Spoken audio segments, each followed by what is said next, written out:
Good evening, ladies and gentlemen. Welcome to the City of Kingston Planning Board meeting. Today is Monday, October 17th, 2022. We'll begin the meeting with the Pledge of Allegiance, please. I pledge allegiance to the flag of the United States of America and to the republic for which it stands, one nation, under God, indivisible, with liberty and justice for all.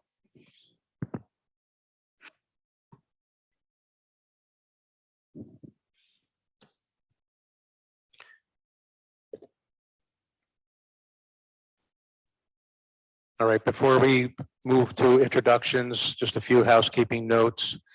Exits are on either side of the council chambers. If the need arises, we have to evacuate the building. We're going to use the staircase on either side and exit through the doors at the bottom of the stairs. Don't use the elevators. Bathrooms are to my right. And there are conference rooms at either side of the council chambers. If there's a need for a conversation, if you could please take that to one of those two rooms, that'd be great. Also, I ask folks to silence their cell phones at this time.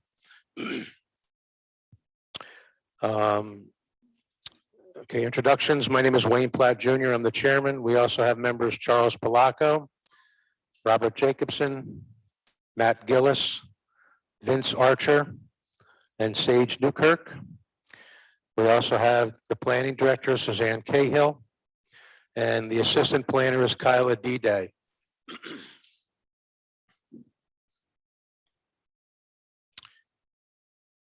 Item number one is adoption of the September 19th, 2022 Planning Board meeting transcripts and minutes. Everybody has had an opportunity to take a look at them. Any questions, deletions, or additions? Okay, seeing none, I'll make a motion that we adopt the September 19th, 2022 Planning Board meeting transcripts and minutes. Do I have a second? Second by Matt Gillis. All in favor? Aye. Opposed? Carried. Swallow this mic.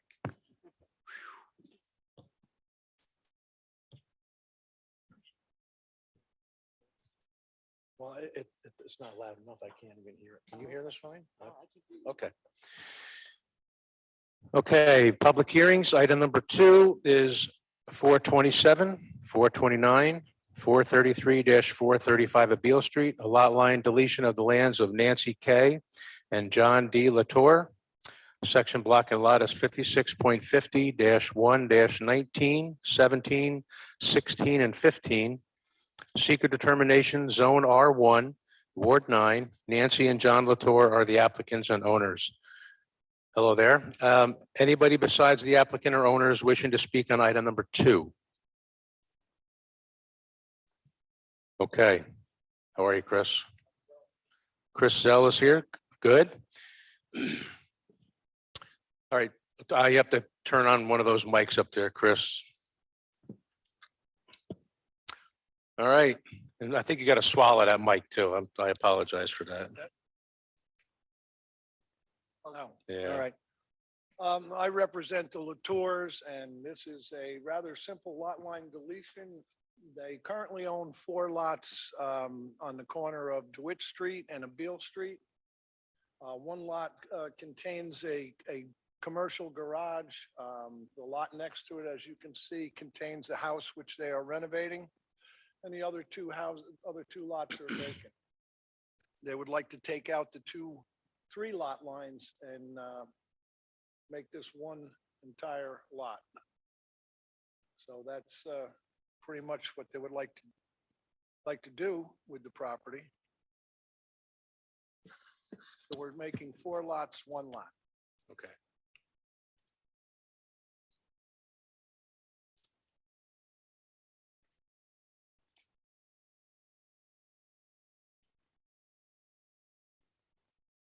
Chris, is there any commercial use in that? In that garage, there is a commercial use, yes. Mr. Latour is using that to store some materials for his construction business, stores some of his trucks there. It previously was used by Gregory Brothers for the same purpose. Okay. I'm sure most people do know where it is. It was on the corner of DeWitt Street and Beale Street. That was just my question. So I guess my question, Chris, we just might have to confirm with zoning. If it's used by the homeowner and there's no business use where people are coming and going. I don't know if as a commercial property, which is going to be the greater use, to commercial or the residential. That's the only, Well, the homeowner lives on another parcel up the hill off of DeWitt Street. okay, So, I mean, he stores his trucks. He's got some pallets of bluestone there and stores tools and so forth inside the metal building at this time. do we know what that garage is zoned as? Is it commercial? I guess, I mean. I don't know what You it's. just got a residence and you got a commercial property, so is it going commercial or is it going residential? But. Yeah, but the commercial use is pre-existing, right? Yes, it is. I'm sure they'd like to use it for commercial purposes.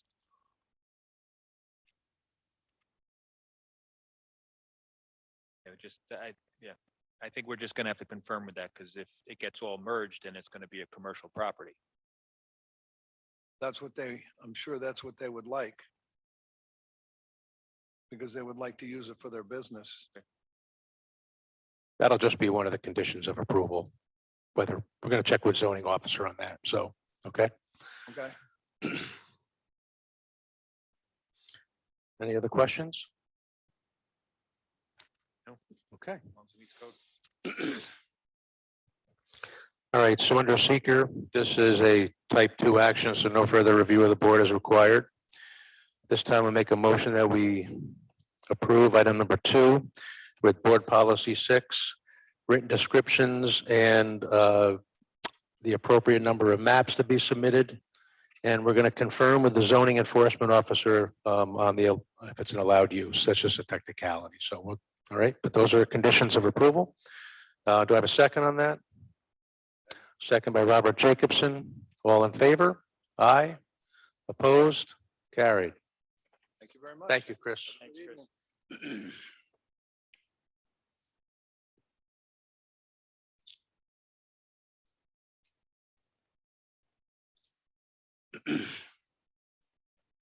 Okay, item number 3 is 356 Broadway, special permit renewal to operate a rooming house. Section block and lot is 56.43-8-61.1. Secret determination, zone C2, mixed use overlay district, heritage area, Ward 9. TVG Group LLC is the applicant owner. Is there anybody besides the applicant owner wishing to speak on item number 3? Okay, are the applicants here? Okay.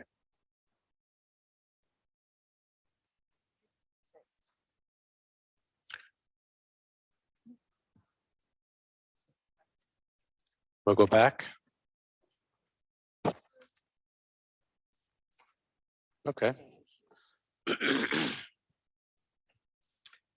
And I know with our discussion we had earlier today, does this have to, okay. All right, nothing's jumping out with building safety division or incident reports from the police department, correct, Sue? Correct. Okay.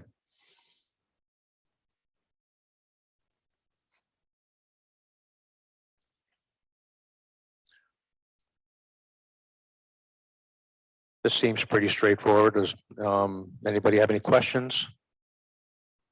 Okay, Are we good with building safety? yeah, it says no complaints or issues have been filed with building safety since the previous renewal. Are we governed by 1 year on this too? Okay, so we don't have to discuss that. All right. Under seeker, this is also a type 2 action, so no further review of the board is required. At this time, I'll make a motion that we approve item number 3 for a period of 1 year with all original conditions carried forward.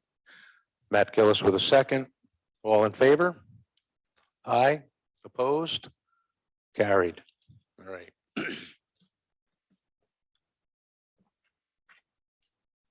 Donna made the copies, didn't she?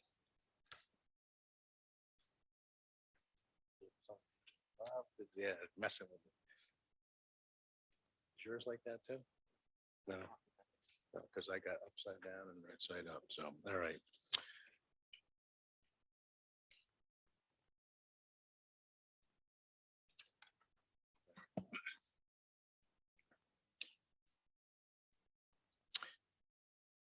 Okay, excuse me. Item number 4, 702 Broadway, special permit renewal for 6 residential units in mixed-use overlay district. Section block and lot is 56.25-1-9.100.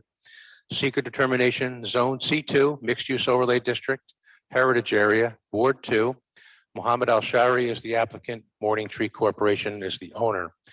Anybody besides the owner or applicant wishing to speak on item number 4? Okay. Welcome, sir. Hello, hello. Can you state your name for the record, please? Yeah, hi, my name is Mohammed Shari from 702 Broadway, Kingston, New York, 12401, for Okay. Morning Tree Corporation.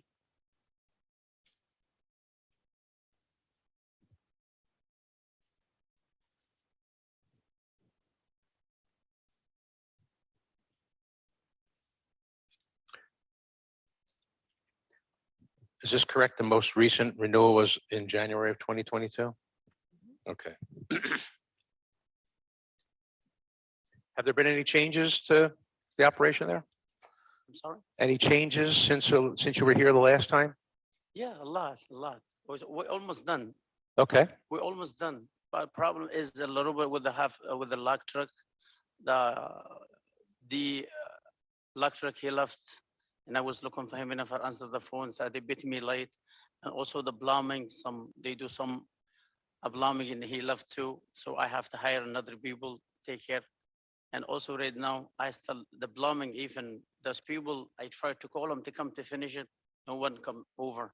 and we're talking about that back building now, the separate Yes, yes, building? the back Okay, building, right.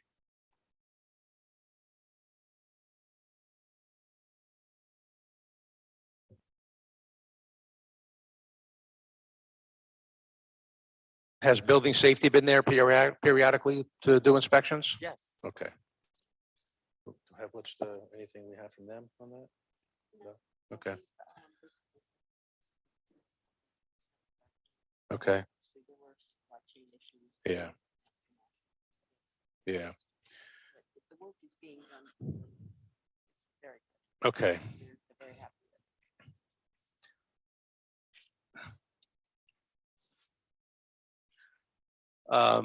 What does staff recommend for a renewal period? Okay. All right. And that's because it's in mixed use overlay district, correct? Okay. All right, so this will be converting to a site plan instead of having the periodic check. So staff says that building safety reports that progress was being made. The project is moving along. Anybody have any problems with this being approved tonight? Any questions? Okay. All right. Let's see here. Yeah. You don't have no idea what I got here. All right, under seeker, this is a type 2 action, so no further review of the board is required. At this time, I will make a motion that we approve item number 4. And is this all of the, these are all the original conditions, right? All right. With all the original conditions carried forward. Do I have a second? Second by Chuck Palaco. All in favor? Aye. Opposed? Carried. All right. Thank you so much. Good luck. Thank you.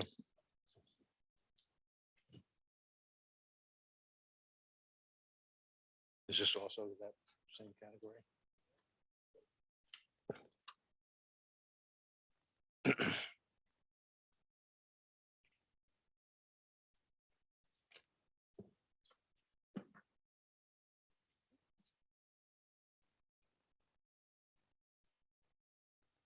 That is a yes on that? Yes. Okay.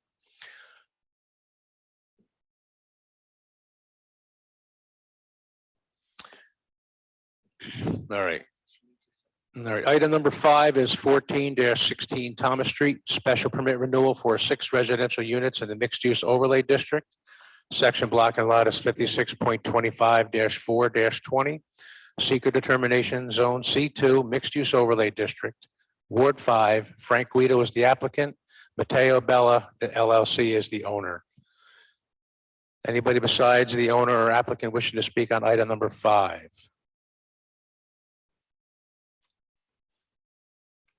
Okay, let the record show that Mr. Frank Guido is here.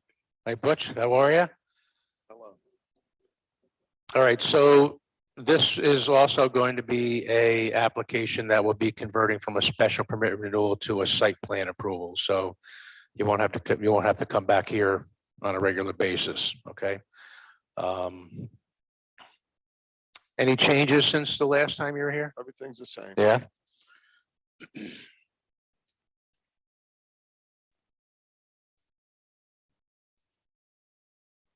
Building safety has no issues per staff. Any questions? No? Okay. Type 2 action under seeker, so no further review of this board is required. At this time, I'll make a motion that we approve item number 5 with all original conditions carried forward. Do I have a second? Matt Gillis with a second. All in favor? Aye. Opposed? Carried. Thank you. Thank you, sir. All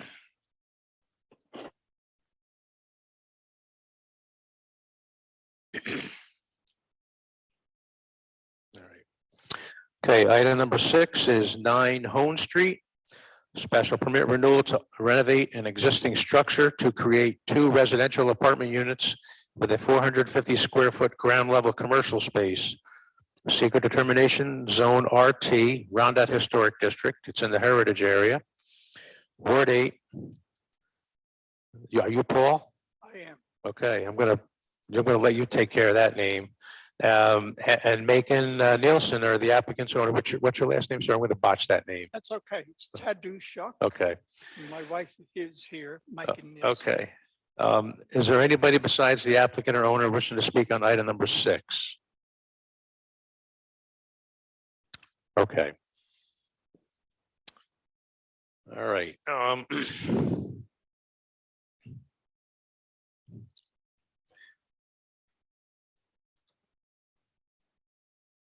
Okay, so renovations were completed in January of 2016, right? And we're up and running. And there's been no change. Okay, good. Well, not good, but good, I guess, right? No changes. You got a tenant there, right? You have a tenant. I do. Yeah. I do. I have a young woman who by appointment cuts hair, Okay, and she's usually there with just 1 or possibly 2 guests. and there are no issues with building safety, correct? Okay. And staff is recommending a 5-year term for the permit. Everybody's good with that? Does anybody have any questions for the applicant? Okay. All right, so under seeker, this is also type 2, so no further review of the board is required. At this time, I'll make a motion that we approve item number 6 for a period of 5 years with all original conditions carried forward. Do I have a second? Second by Vince Archer. All in favor? Aye. Opposed? Carried. Okay, have a good evening. Thank you.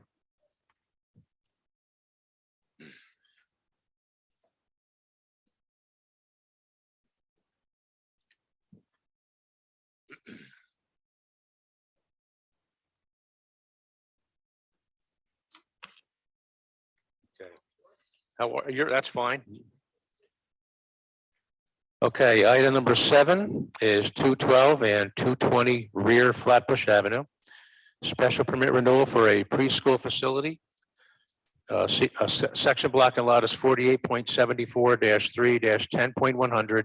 Seeker determination, zone R6, Ward 6, Ulster County Community Action is the applicant owner. Anybody besides the applicant or owners wishing to speak on item number 7? Welcome. Thank you. You'll have to turn your microphone on too there. And you can state your names for the record, please.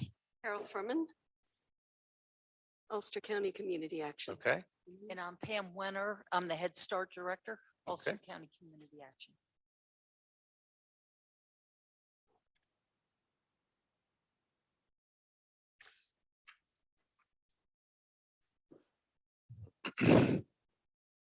nothing's changed, right? Everything is all the same. Nothing's changed. We have our inspections. They Okay, were patched. and we've confirmed the inspection was good. Got that? Okay. Any questions at all? Okay. Again, under seeker, type 2 action, so no further review of the board is required. And do we need to do a term on this, so? Previous was 10. 10 is good with everybody? Okay. All right. Okay, so at this time, I'll make a motion that we approve item number 7 for a period of 10 years with all original conditions carried forward. Do I have a second on that? Second by Matt Gillis. All in favor? Aye. Opposed? Carried. Thank you, ladies. Thank you very See you in much. 10 years. Well, Vince will see you in 10 years.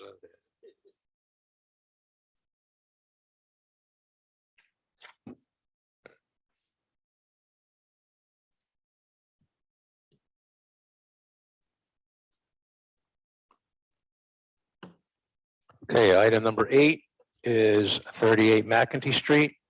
Special permit renewal to operate a cafe. Section block and lot is 56.35-1-3. Seeker determination, zone RT. It's in the Heritage area.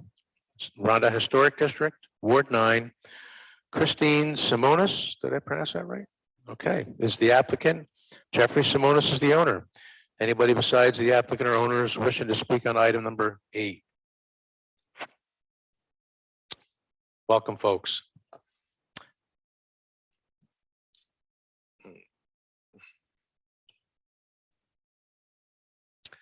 How are things going? It's going wonderful. Yeah, Yeah, good, we're really grateful. good. Like to hear that.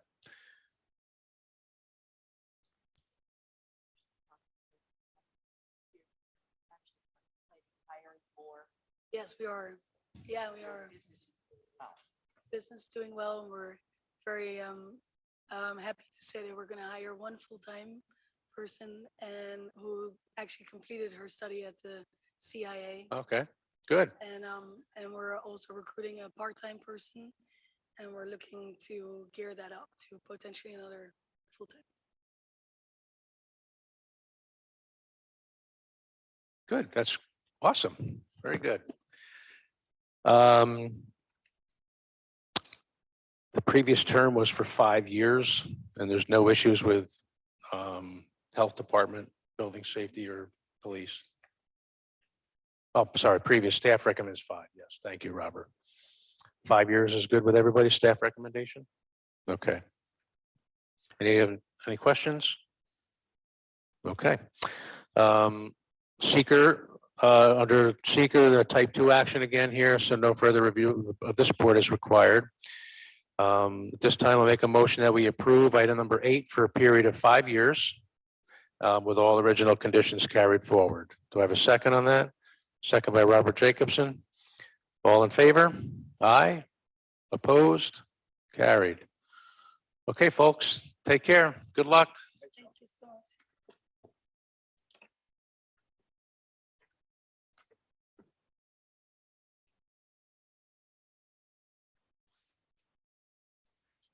All right.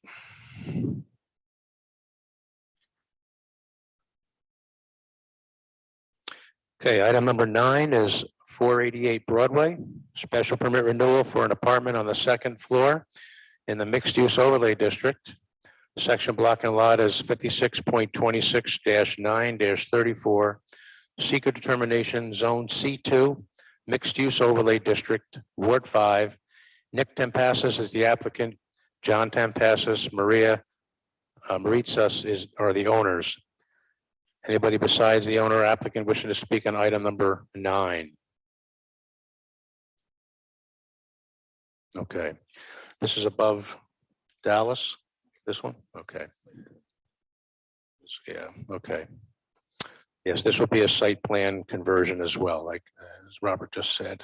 No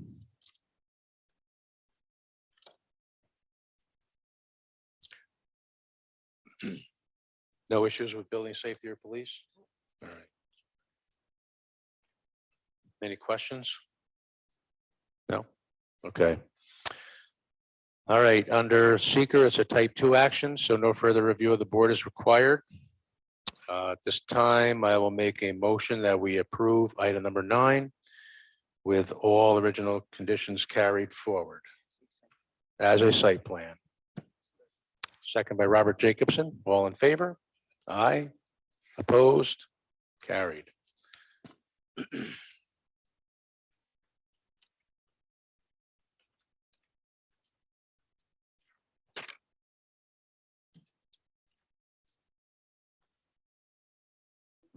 All right. New business, item number 10, 132 Lindsley Avenue. It's a site plan amendment to approve for approval to construct a retaining wall. Section block and lot is 56.28-1-4.2. Seeker type 2, Ward 8, Zone RRR, listed historic landmark, heritage area, 132 Lindsley Avenue LLC is the applicant owner. Hello there. All right. Good to see you. Can you say your name for the record then, please? Zach Hall from KDA. All We're the architects on the project. right. We're going to get a picture up here.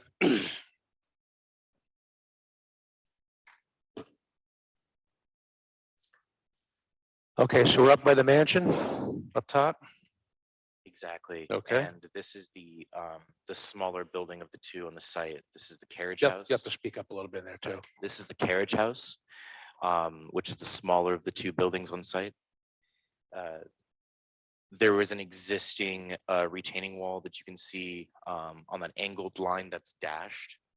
That is was a historic brick retaining wall that was failing. And so you can see its proximity to that corner of the carriage house there. It's only about 4 feet away.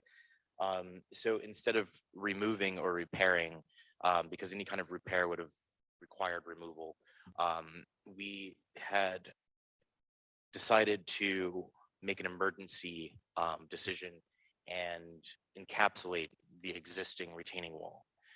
I have photos here so you can see the condition it was in.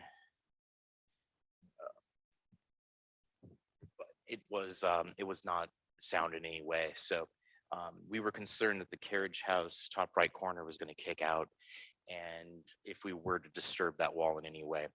So instead we took the safe route and filled with crushed stone up against the existing brick wall, and then used modern unilock pavers that were secured into the ground using like geotech style fabric. So fairly common for now. We made this decision based on the proximity where it sat on the site. It's, as you can see, these topo lines, topographical lines drop quite a bit. I mean, it's about probably 20, 30 feet into the woods. So there is no spot at Edgewood where you could actually see this wall. And basically the only place you may be able to see it is from the Central Hudson easement on the other Hutton land. So that's why we're here.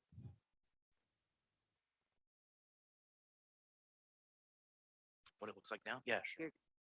That's the pre-existing wall. Before it was encapsulated. Yeah, visually no impact to the other side because the existing wall didn't go above the grade either. So we replaced it in kind as much as we could. We had to, as you can see, well, on the drawing, you saw that the wall had to be 10 feet out, but that was in order to get enough backfill So I was retaining the wall that was retaining the wall.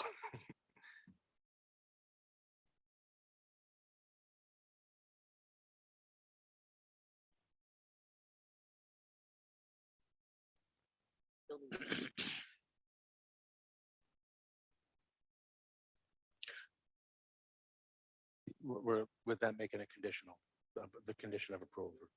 Yeah. Anybody have any questions, other questions? My question, why do they do things and then come in and ask for forgiveness? They've been, why? Why did, you knew what you were supposed to do, you changed it. And then I don't know why you came in, you must have got caught or whatever it was. Thank you, Chair. The building inspector recommend we come in and present the plan, and it was really a judgment call, given the work that was happening on site, that we wanted to secure that existing retaining wall once we found the shape that it was in. It was in really bad shape. I can show you these photos, and it was really the concern of that top right part of the foundation. As we were developing a scope to repoint the foundation, we were seeing signs at that corner that it was starting to fail. The retaining wall itself had obviously already started to fail. We thought that we'd be able to rebuild it in kind. And that was really not the right decision to make, because it would have jeopardized the existing carriage house. It seems that everything that's done there is done, and then they come in and say, oops. Chuck, just a reminder to use your mic, please, as I best you am, can. I'm Okay. leaning here and it's on. People are having difficulty hearing, so we have to speak into them. Okay, Chuck, there has been a history of having things after the fact, but my understanding is that this was more, I don't want to use the word landscaping, but it was more in line with protecting the property. And I believe because this was a commercial site plan, before building and safety wanted to sign off on it, they wanted to come back to us because it wasn't shown on the original site plan. But it wasn't actually, they weren't doing anything to the actual existing structures that were on the property. So this is a little bit of a gray area for the applicant. So they made the change to the wall, which one would consider landscape. But I believe building safety, before they signed off on it, wanted the planning board's blessing because of the size of the project and what was going on. Because it wasn't on the original site plan, because it wasn't something that was originally contemplated. and that's why they immediately called the building department, right? All right, okay. Never mind.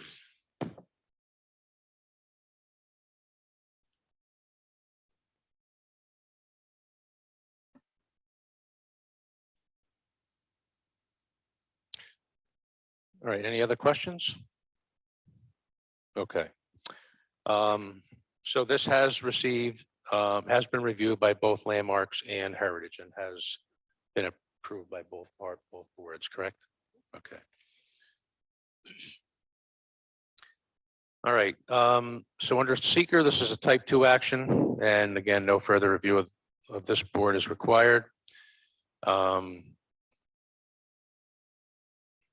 Do we need to know about this? Okay. We are recognizing that there's an ornamental house on the front lawn of the property, and this was to screen a sewer clean out. Is that what that was used for? Okay. Okay. All right, so I will, at this time, I'll make a motion that we approve item number 10. And we are going to need some verification from both city engineer and building safety on this to make sure that it was constructed properly. So that's just a condition of approval. Anything else? And board policy 6, yes. Have a second on that? Second by Matt Gillis. All in favor? Aye. Opposed? Carried. Thank you, sir. Thank you.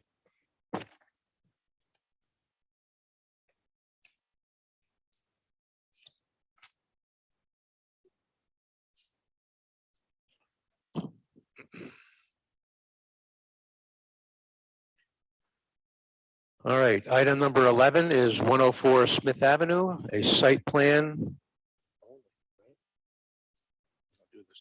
Yes. It's a site plan to construct a mixed-use development with 100 residential units, 7 live/work units, 3,000 square feet of commercial space, warehouse space, and supporting infrastructure and improvements. Section block and lot is 48.82-1-7, secret determination zone M2, mixed-use overlay district. MHV BF Developer LLC is the applicant. Second Wind Trust is the owner. How are you doing? I'm well, Mr. Chairman. Good to see you. Can you, both of you state your names for the record, please? Dan Simone with MHV Development. This is my partner, Danny Sorokin. It's good to be here, ladies and gentlemen of the board. We are back in Kingston for a project located 104 Smith Avenue. It's currently occupied by a large warehouse building, which is comprised of the existing Fowler and Keith building on Smith Avenue and the historic Kingston Barrel Factory on Brune, and an additional accessory garage structure. In the late 80s and early 90s, a 2-story addition was added to the F&K building, which connected the F&K and the Barrel Factory. The property is L-shaped, as you can see on the site plan. It fronts Smith Avenue, Brune Avenue, and Cornell Streets. Now, a little property history. The Kingston Barrel Factory is located at 35 Brune Avenue. It was constructed circa 1900. The building has supported a variety of uses through the years. For the last 10 to 15, it's remained predominantly vacant. The building is a 2-story brick and heavy timber frame building containing about 19,155 square feet. In its most historically significant period, this property operated as a cooperage from about 1910 to 1954 for several different corporations: American Cooperage, Kingston Cooperage, Kingston Barrel Corp. At its height, it was probably one of the largest manufacturers in the city of Kingston with over 70 employees. During the Prohibition era, a notorious gangster, Jack Legs Diamond, stored illegal alcohol in the barrels of this factory. The ale was manufactured at a brewery across town, and the barrel factory property was used to run the logistics. The factory was raided in what was known as the $1 Million Seize. Over $1 million in ale, liquor, and equipment were confiscated in one of the biggest raids during Prohibition. They kind of, avoided, the police for many years because they had a half-mile of rubber hose that was snaked through the city sewer district from the brewery across town to the barrel factory. Since 1954, when the American Cooperage was foreclosed upon, the property has been operating as a series of logistical or building supply companies. The Fowler and Keith building, which is the one on Smith, was also constructed in the early 1900s and operated as a feed mill originally. A series of additions have been made to that building over the years, the latest of which was the 90s addition, which connected the two. The pre-1990s building is approximately 21,000 square feet. That building will be reskinned, new roof, windows, and it'll be utilized as a warehouse space as it currently exists. The current connection and the additions will be removed under the present application to separate the buildings to their historic form. The F&K building, while part of the site plan overall application, is not planned for a change of use or interior renovations at this time. Now, the proposed project contemplates the construction of a new 4-story building, the L-shaped building along Brune and Cornell. The 4-story building will be a new wood frame building, will contain approximately 100 residential units, 10% which will be affordable, along with a 2,900 square feet of commercial space along Cornell Street. The residential components will consist of 54 studio apartments, 28 one-bedroom apartments, and 18 two-bedroom apartments.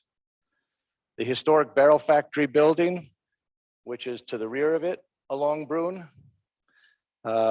will contain residence spaces like a gym, some live work apartments for artists, commercial flex space, and other residence spaces. The F&K building, which is located on Smith, again, is about 21,000 square feet, will be renovated, new roof, siding, windows, and the current warehouse use will be maintained. As mentioned, the project site is currently in the M2 General Manufacturing District and also governed by the Mixed Use Overlay District. I have a series of renderings to give the board an idea of what the buildings will look like.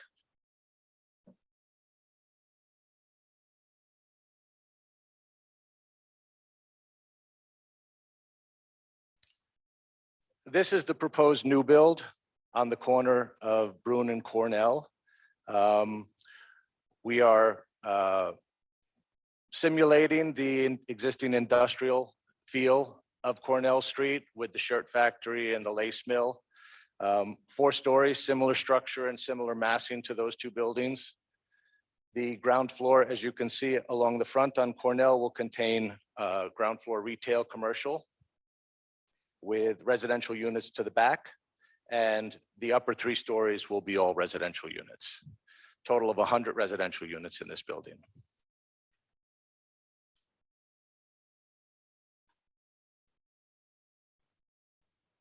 Now, the existing barrel Dan. factory building. Dan, Yes. what is your breakdown of bedrooms?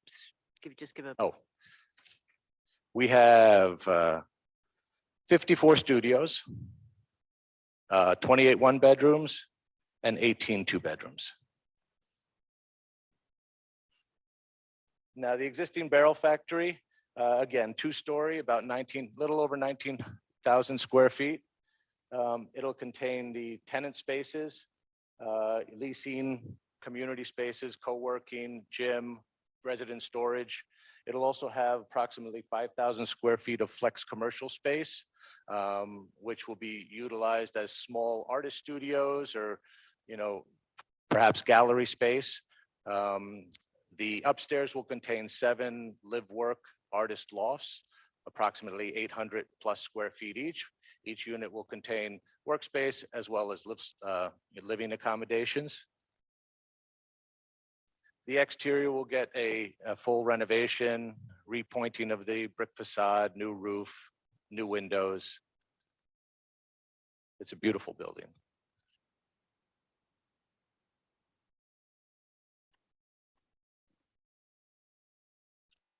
Now, this is a really cool old building, the F&K building. Our plan is to strip the old aluminum siding, bring back some nice vertical siding, bring it back to a period history of barn structure.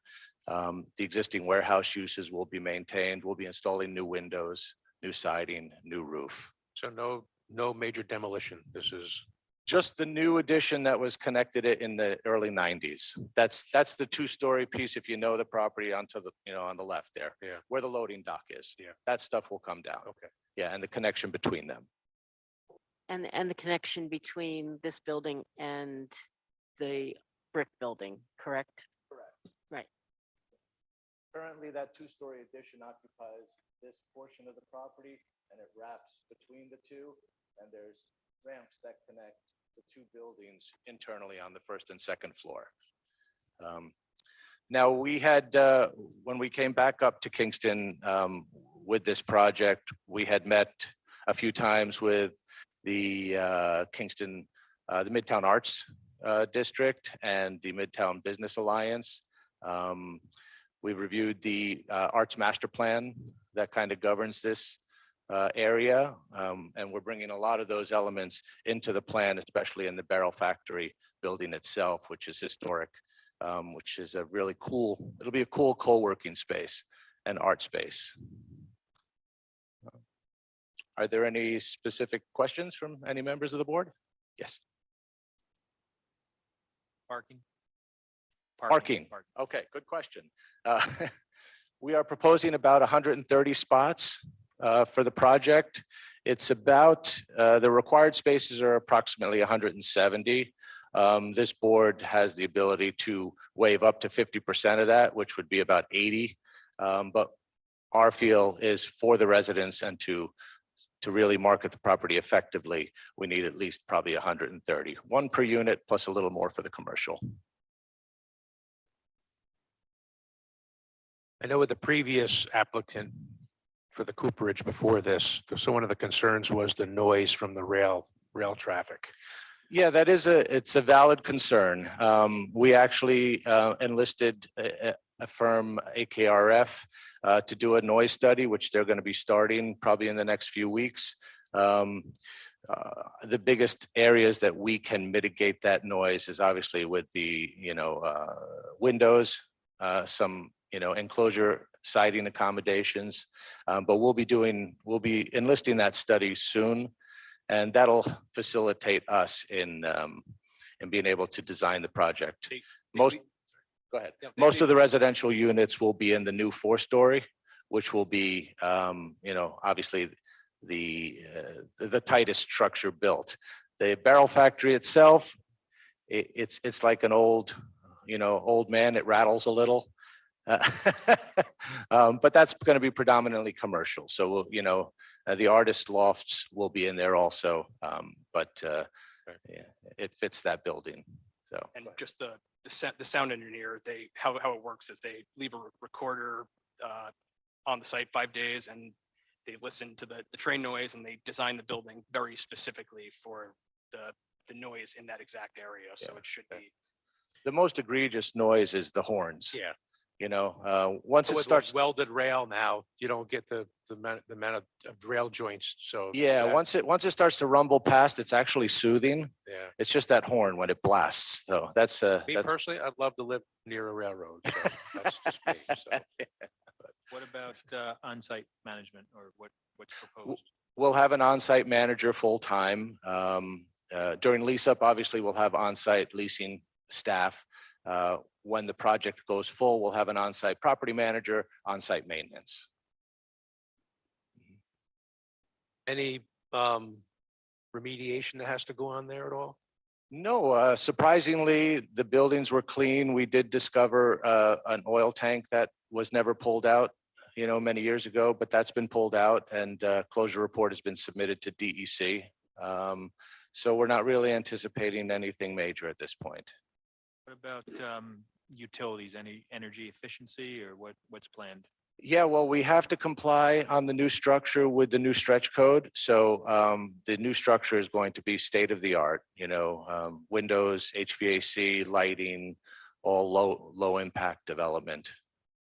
Got several EV chargers on the site plan. Yes, we have things set up for EV charging stations on site. The roofs will be designed to accommodate solar voltaic, and when those make sense, they can be incorporated into the project. What type of outdoor tenant space? Is there anything designed or planned? We have some outdoor tenant space located at the Cooperage building itself, which will contain some barbecue areas for the residents, fire pit for the residents, just outside of the fitness area and the communal space. So they'll have a little in and out space, all located within that central corridor. Any balconies or anything proposed, or is all internal apartments? Some of our corner balconies on the back, our corner units, I'm sorry, on the back side will have balconies. The others are just, It's just 6 out of the 100. Yeah, we're trying to keep with the industrial look on the frontages. So we have very large windows, to create that window scape.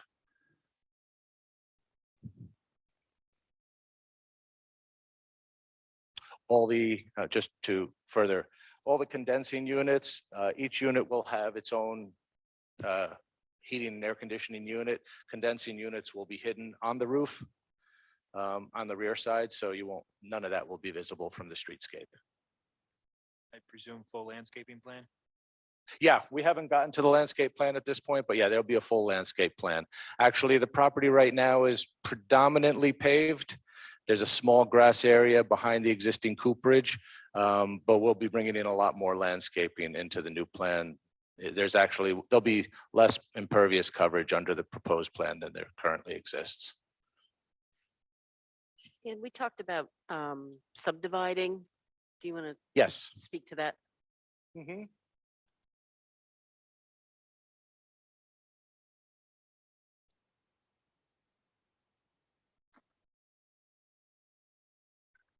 The property used to exist as, well, multiple properties at one point.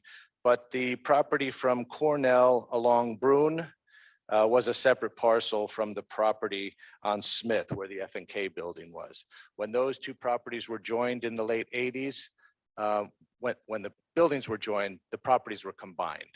So under this application also, we will be submitting a subdivision application, basically to cut, it's visible, but it's kind of faint on this plan. Property line will go through these buildings to separate the F&K building from the cooperage and the new build. And the new created lot for the new build is about 1.5 acres, and the F&K will be about 3/4 of an acre. And then cross easements will be developed for cross easements for ingress and out. Yes, actually, all the parking will be contained in cross-access easements, so that there'll be park sharing throughout the entire project. The parking along the tracks will be predominantly reserved for the cooperage building and the commercial uses, and the parking on the interior will be primarily resident parking. Any provisions for outdoor space for the folks who are living there to enjoy? I mean, is it going to be? Just the place I mentioned on the, located in this area. Okay, We'll have an outdoor patio area for barbecue pits and fire pits. okay. And that's connected directly to the interior space where their resident lounges and their fitness area.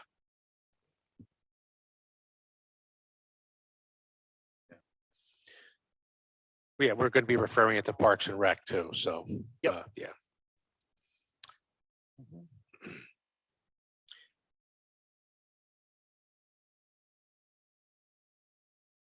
I know this is just an overview tonight, right? This Yes. is still a work in progress. Basically, just to introduce ourselves. Yeah. We appreciate that. This is an unlisted action under seeker.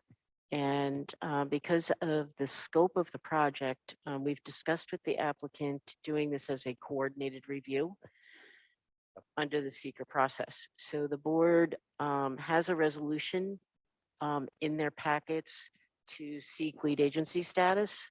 There's also a proposed Schedule A.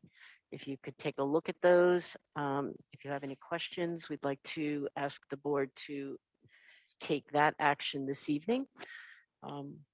We do need the full EAF. We've discussed that. So we'll need that from you. And if there are any financing or funding agencies that you want to be added to that schedule, let us know so we can notify them as well of this. Yeah, Okay. I sent the full EAF last week. I'm not sure if you looked at it yet. Did you get it? I did not get it. No. Don't got it? Okay. It was a big document. Maybe it got stuck. If it's greater than 20 meg, it wouldn't You go won't through. get it. Okay, Okay, that's probably why. okay.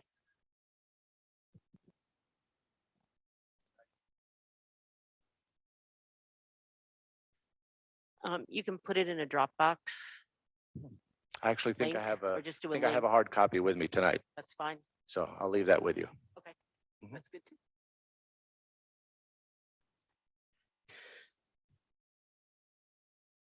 And even though a public hearing is not required for this project, I'm inclined to ask that one be held. How does the rest of the board feel about that? We've done it for other large projects that are similar. Does everybody feel good about that? Vince? Chuck? Okay. And maybe have a site visit along the way too. for Yeah, I Caldwell. would love to, entertain a site visit. I'm sure, some of you probably saw it during the last application, but there's a lot of new faces on the board, Right. so Yeah. yeah, I would love to entertain a site visit whenever everyone is available.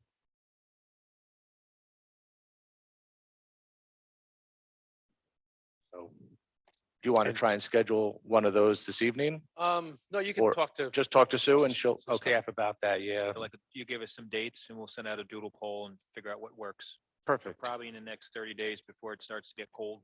Okay, and do you prefer during the week, on the weekends? I know most of you probably work. Week, later in the day, 4, Later in 5 the day. o'clock. Perfect, okay, We'll give you times. okay, great. And just for the record, Corporation Counsel Barbara Graves Poller is with us right now too. Okay. Any other questions before we go into the resolution? All right. You have anything else before that, Sue? The only thing I would say to the board members is between now and our next meeting or even our site visit, if you think of any other information or studies that you might want to have the applicants pursue, I throw out a traffic study is generally the most common one. Just begin to think in respect to that type of information that you'll be looking for so that we can bring it to the board, the whole board next time we meet.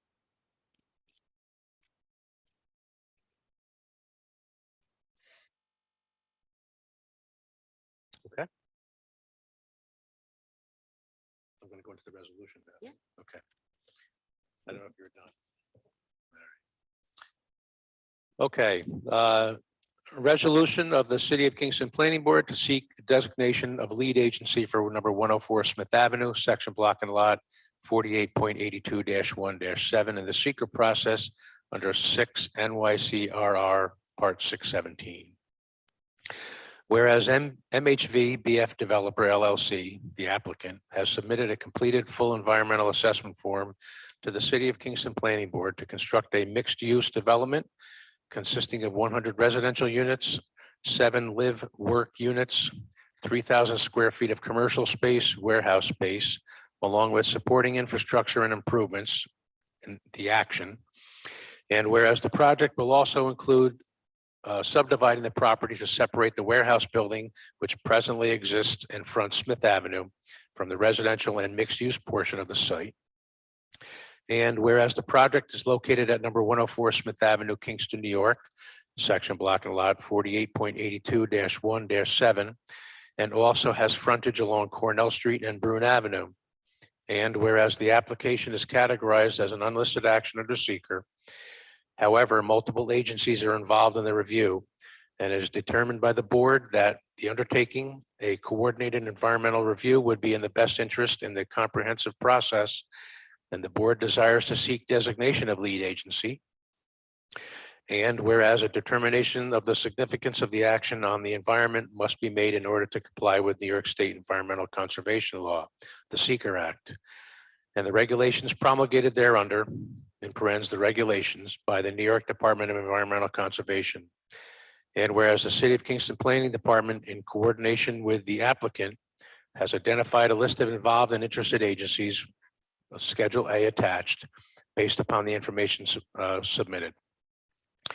Now therefore be it resolved by the City of Kingston Planning Board as follows. Section 1, that the action is determined to be an unlisted action as defined in 6 NYCRR Part 617.4 of the Seeker Act. And a coordinated review has been determined to be in the best interest of the comprehensive review and should be undertaken. Section 2, that the City of Kingston Planning Board desires to establish itself as lead agency in the environmental review process.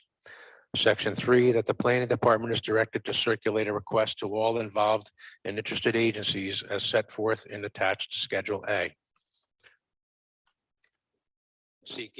Seeking concurrence with the designation of the Kingston Planning Board as lead agency for the seeker review of the action in accordance with the regulations. And Section 4, that this resolution shall take effect immediately. I will make a motion that we adopt this resolution. Do I have a second? Second by Robert Jacobson. Wayne Platt is a yes. Charles Palaco, Yes. Robert Jacobson, Matthew Gillis, Yes. Vince Archer. Okay, this is adopted.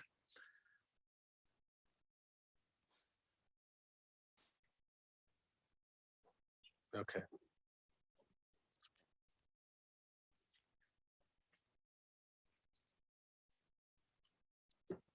Okay, any other questions? All right, I'm going to make a motion to table item number 11. Do I have a second? Robert Jacobson with a second. All in favor? Aye. Opposed? Carried. Thank you, gentlemen. Thank you very much. Very nice to be back. Yes, good to see you, Dan.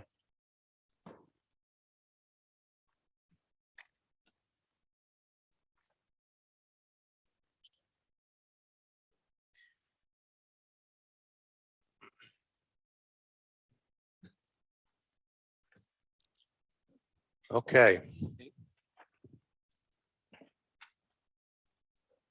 Item number 12, 25 Dedrick Street, site plan to renovate an existing building for use as a photography museum, offices, educational center, and commercial arts activities.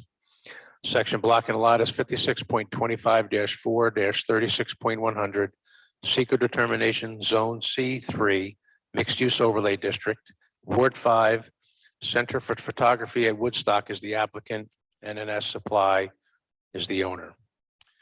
Good evening. Howdy. Scott Dutton, architect, reside at 19 Canfield Street in the city of Kingston. Wayne, we'd like to ask the board to table this for this evening. Okay. We are aware of the process and we need to file a zoning map amendment on this. So rather than take up the board's time tonight with such a full agenda, Okay. there's nothing you can really do this evening. So we'll save that for a month or two from now when you have a lighter agenda. Okay. Promise. Okay. I will consult with the Queen. Okay. I'll make a motion that we table. Thank you. Second by Robert Jacobson. All in favor? Aye. Opposed? Carried. Okay. Yes. Every little bit helps, right? This is the longest agenda in the last decade. Not yet.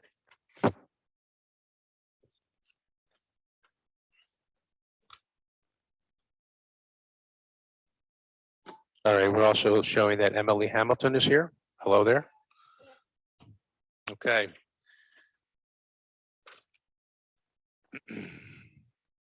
Moving into old business.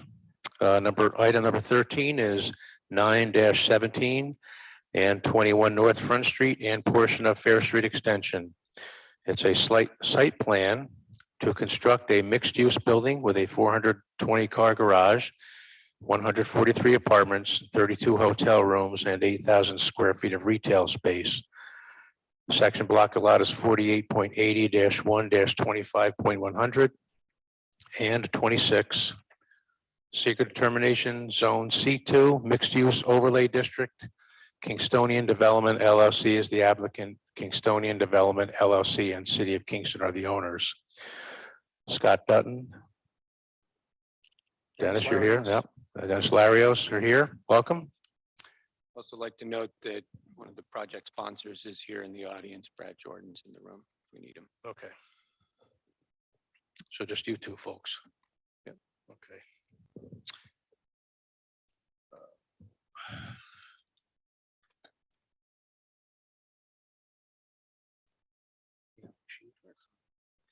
Just one of mine here too. Pass one of these down.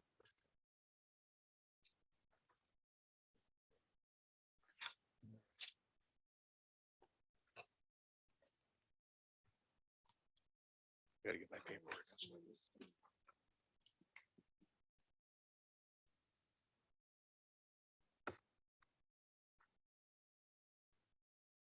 All right.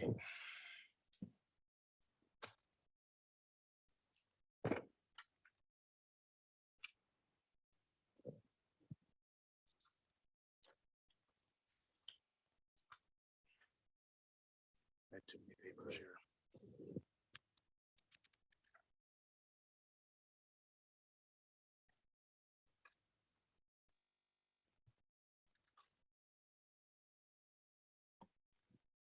Okay. That's not the same one as this, is it? Okay.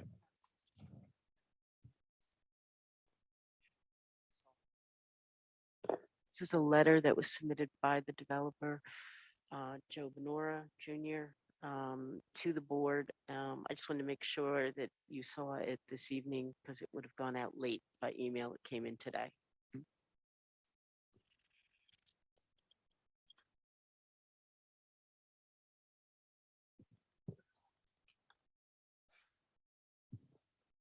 Start here.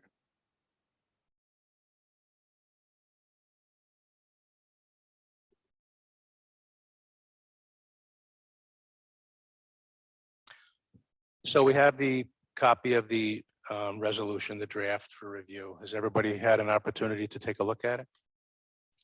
All the board members have? Okay.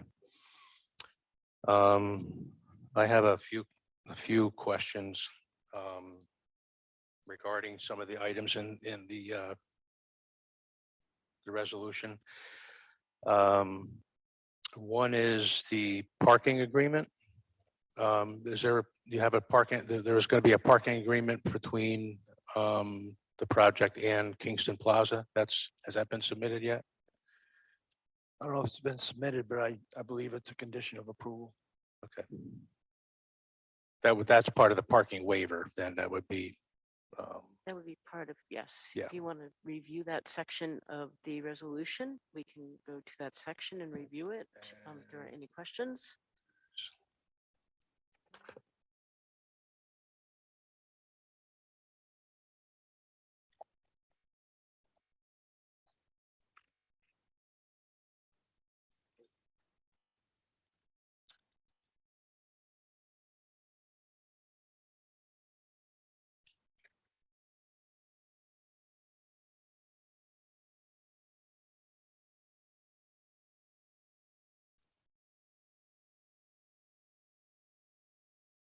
Section 12 on page 17.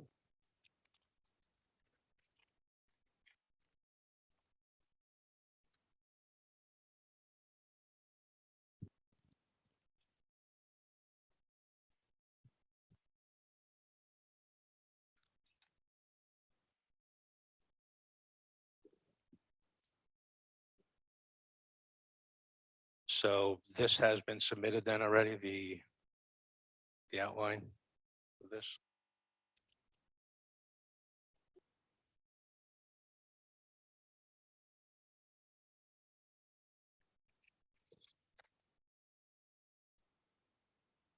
Yes. If you can look at, if you review the analysis under the parking waiver,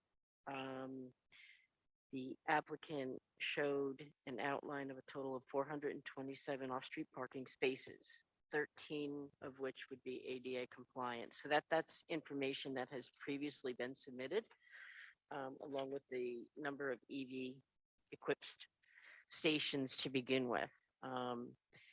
Then in a memo on July 12th, they also identified that the required number of spaces under the current code was 331.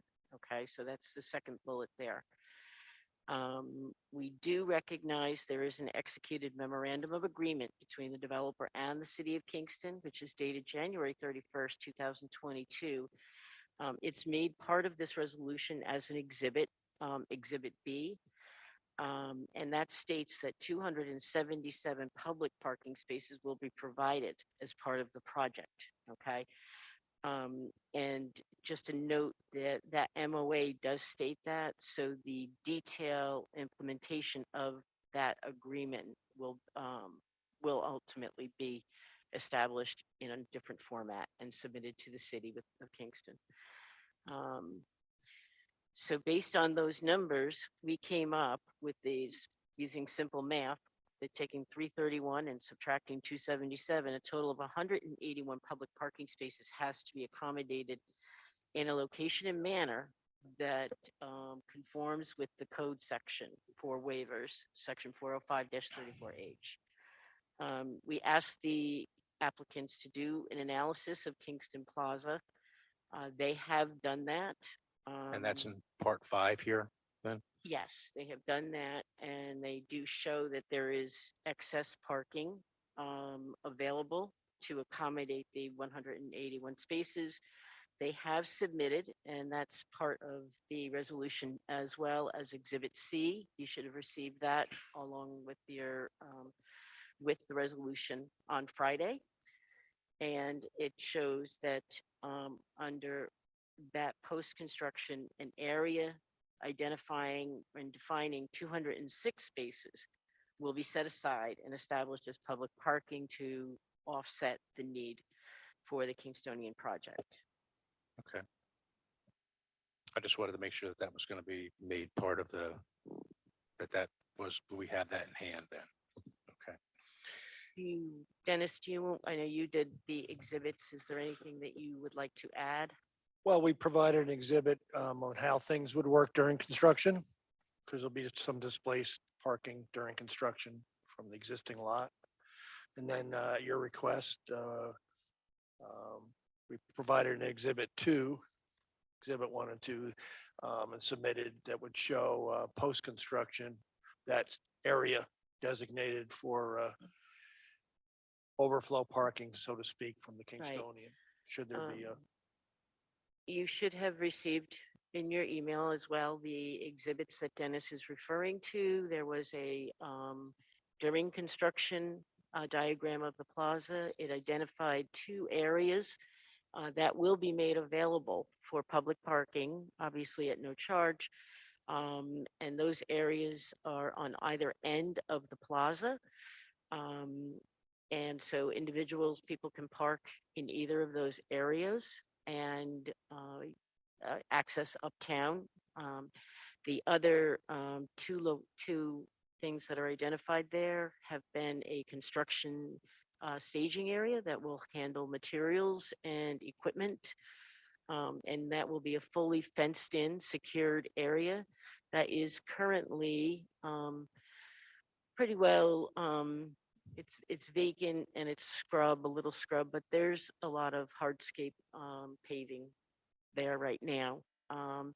We did note when I did a site visit with Dennis that there are some mature trees, and Dennis has indicated on that drawing that those will stay intact. Those will not be removed as part of this staging area. The other thing that that drawing did indicate, and this goes then to the county comments.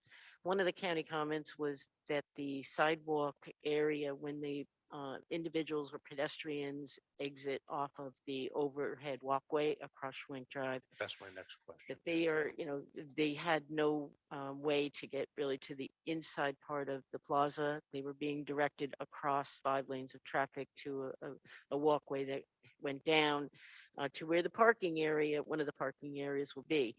But the developer has now proposed, and this is consistent. It isn't exactly what the county had recommended, but it's consistent with the intent of the county's comment. And that is to provide a defined walkway for pedestrians when they exit the overhead walkway into the plaza safely and around and down into the Walgreens area. And that's on that drawing as well. And how far is that new sidewalk going to be? Oh, it might maybe 200, 250 feet, Okay. and it would align. So it goes past, I don't have the picture, so, okay.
So the walkways will get you access to the whole plaza then, right? That's Correct. yeah. And then there's a possibility that the Midtown Linear Park will extend along this whole Okay. corridor, fronting the plaza as well, but that, we don't know that for sure at this time, so. Okay. Those are really the two questions that I had on for me. I know we're going to talk about, do you want to talk about? Do you have any points that you want to bring up on the resolution? And just ask if it's not too much to ask that you read the Recreation Commission's letter. That's what I was going to get into next year.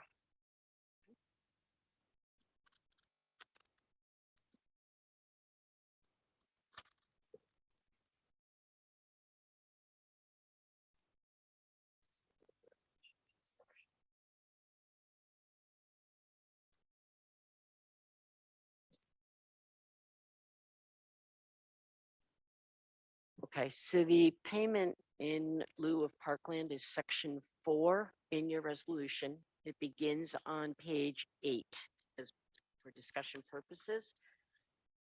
The letter which I had circulated is the letter that came through today.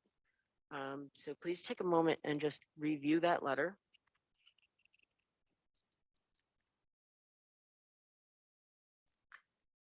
I do have a question.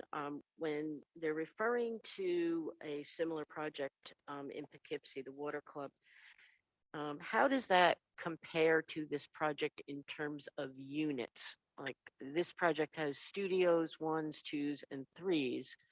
Is that a similar makeup, and is it apartments or condos?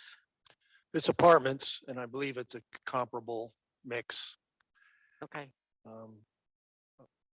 That, you know, so and there are 3 bedrooms. very there, 2 similar bedrooms, target there's larger demographic as units well. there as well. Pardon me? Are there larger units there as well? I don't know if there's 3s. Brad, do you know? I believe it's a very comparable mix Okay.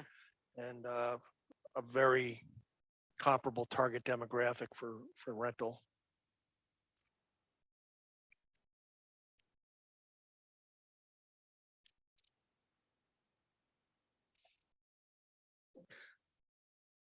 Reason I'm bringing it up is that the language of the law speaks to population growth. And so when staff made the recommendation as it exists in the resolution, we looked to try and get the numbers of the population anticipated in this project. We didn't have any real numbers to rely back on. We know what is anticipated, and we know how the project is ultimately really looking to be designed, who it's being designed for. But that doesn't negate the fact that there potentially could be school or younger children 18 and younger, 18 years and younger. So we looked, when we looked at this, I reviewed the Rec Commission's discussion. I think that they brought the subject up, but they couldn't come to a viable way to discern the population breakdown. They didn't have any information at their fingertips at the time. So they made their recommendation based on their best judgment and information that they had.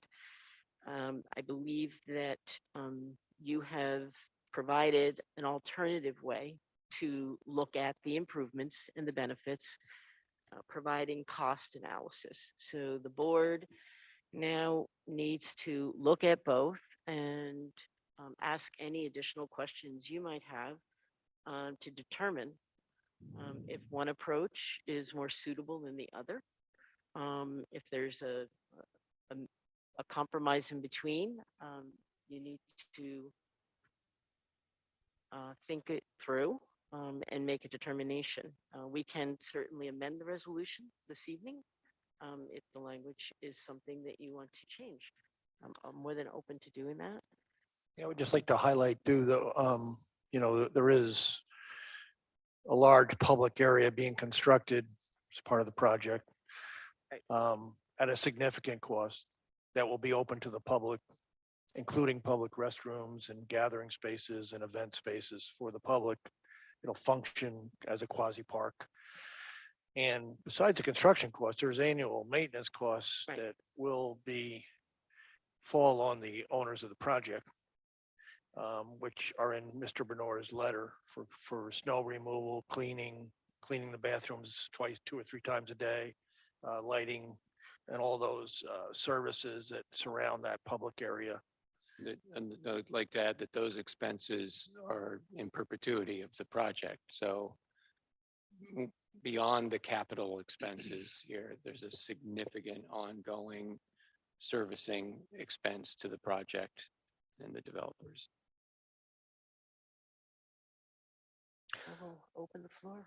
Well, I know that historically, we've relied on the different boards to give us their views on how we move forward with projects.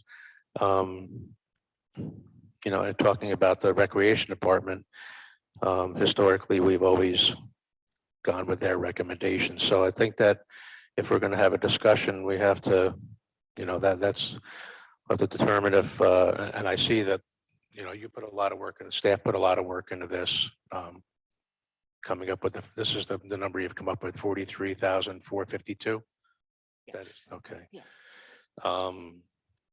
So this board is going to have to make a determination tonight if we're going to go with the recommendation of the Recreation Commission, or do we? I know there was a letter circulated by Recreation. Was there any fact finding done by them in that letter, or do we have that letter again? Came from their meeting?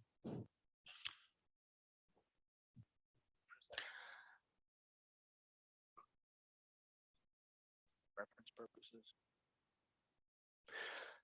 I'd add that we made a detailed I have it right presentation here. to the Rec I've got it- Commission. I've got it on my um, computer. And they did ask questions at that meeting. And I think in light of the fact that this is new parkland being developed, and there were questions about the times and access to the general public and all of the public benefit, Snowflake Festival and on and on and on, that and the fact that the developer would be responsible in perpetuity for that, so that it would not be a burden to the taxpayers. It's a true benefit without any burden to And the that's a valid taxpayers. point. That is. But I think, Robert, in their letter, they've said That within the letter, it says the determination was based on the project's transformation of public lands into public plaza, which are operating in accordance with our public park guidelines. In addition, developers will construct and maintain restrooms at no cost to Kingston taxpayers. While there was some discussion about demographic projections and possible impacts to other park and recreation amenities, ultimately the consensus was that the development's public facilities will satisfy existing and possibly future needs of the community. Additionally, their private facilities offer their residents access to other recreational opportunities that might otherwise be utilized elsewhere in the city's park and rec system.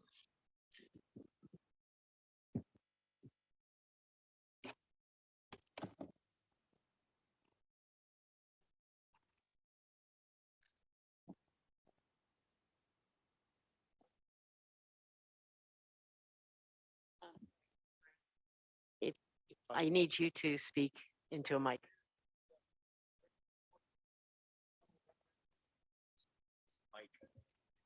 Brad, you need a mic. Say it one more time. You asked me to get the breakdown of Water Club in reference to the letter. They are 64 one-bedroom, 64 two-bedroom, and 8 three-bedroom. Thank you.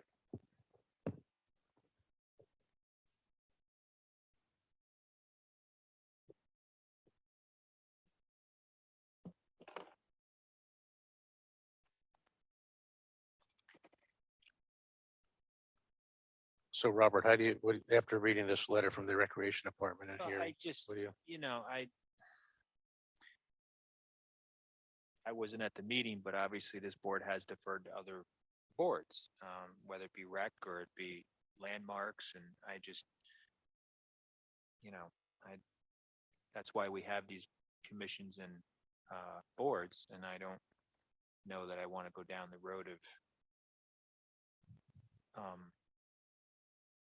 second guessing or challenging other city residents that serve on these boards. I mean, people respect our board, and I just want to somewhat respect the other boards as well. This is a very different project that we have not seen before, where we do have the conversion of public lands, but we also have public space and that is being utilized moving forward, pedestrian plazas and restrooms. That does have to be acknowledged, because we have not had any other project before this board that has provided these types of facilities. And to be honest with you, the maintenance. We all here as board members recognize the hard work that our Parks and Rec department does, but they are very stretchly thinned, and maintenance on many of our facilities are challenging. So I acknowledge the applicant's letter that it is a substantial cost to not only build, but maintain these in perpetuity, of which I don't think the city right now is in a position to, certainly would not be in a position to take on. I don't know how other board members feel about it. Matt, With what's being provided here, I mean, maintenance on the restrooms just multiple times throughout the day, the gathering spaces. I feel that this fills that hole or that void that the payment would do. This will be maintained, and I would be willing to bet that this will be probably the nicest public space we'll have in the city.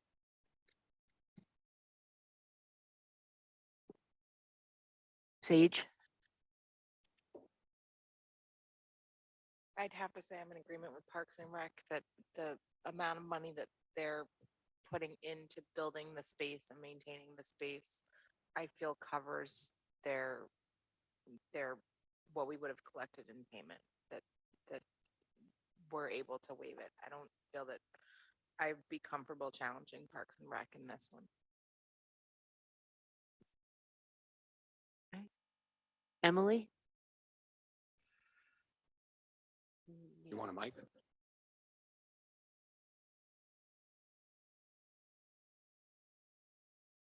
So, yeah, I have mixed feelings because my job is a developer at Rupco, and we normally have to pay fees like this when we develop in the city of Kingston.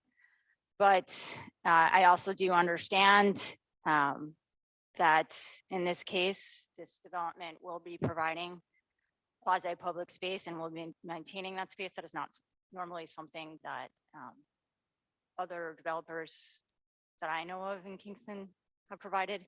But I do want to address, there's one comment on this letter I'd like to address. It mentions that the likelihood of families in this space and living in these units is not very likely. And I'm just curious how that works with the 14 affordable units and how the compliance of those will work, because normally if they are, there's any, I don't understand the compliance of those units. You know, if there's any sort of normal affordable housing compliance, you know, in a 3-bedroom unit, you'd at least have 3 people, you have up to 6 people. What I'm saying by normal is HUD compliance. So I'm not understanding how those units and how that relates, how those units, who will be doing the compliance on those units and how that relates to this paragraph about who will live there. I can add that I've spoken to the project sponsors about this, and they are not excluding anybody. Right, okay, It's just that they have a very specific target right, market in right. order to make the pro forma work. And I've inquired at the city level a number of times over recent years about that specific policy, the affordable housing policy. Unless something's changed recently, I don't believe that the city has perfected how they're going to implement that. And that's maybe a Right, and yeah, just part overall question. question. It would be done through the Office of the Housing Initiatives Director. So And it if would I'm not be- it's being mistaken, the policy has not been overseen there. perfected yet. Right. And so That's what I whatever the understand as well. whatever the city policy is, the developers will need to comply with Right, that. okay. And I just want to, I know you've described it as a quasi-public space, but this is a true public plaza. This is going to be, Yes. just the applicants are going to acknowledge that, right? That's a fully public plaza. Okay. And to Emily, just to kind of back up on that, I know a number of people that rent multi-unit apartments that are not married necessarily. Right. Um, No, not that's in a true. relationship. Right. It could be two friends, three friends. Right. And they could very well meet the income eligibility requirements there. Right. So, Yeah, sweet. it's just different from the compliance that I'm used to. Right. So, yeah. Right. Vince? Mike, please, sorry. I agree with all the comments that were made, Matt in particular. I think it would add value. I was always a proponent of zoning, and I think it would add value to have this public space available to residents as well as those that are living in that facility. So I think it's a good thing. I don't know what the costs. I didn't see any reference to the cost of Ladder right here. no, what it would cost the city, What it would cost the city to build, Parks and Recreation to they, support that is being, we don't know, we don't have that number. just based on this number, it sounds like a sizable amount of money that they're going to invest. I can assure you that number will never go down. That number will never go down. It will just get more and more expensive. Right. Yeah.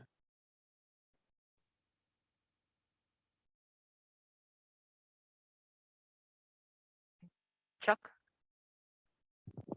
I also concur with what the other board members have brought forth.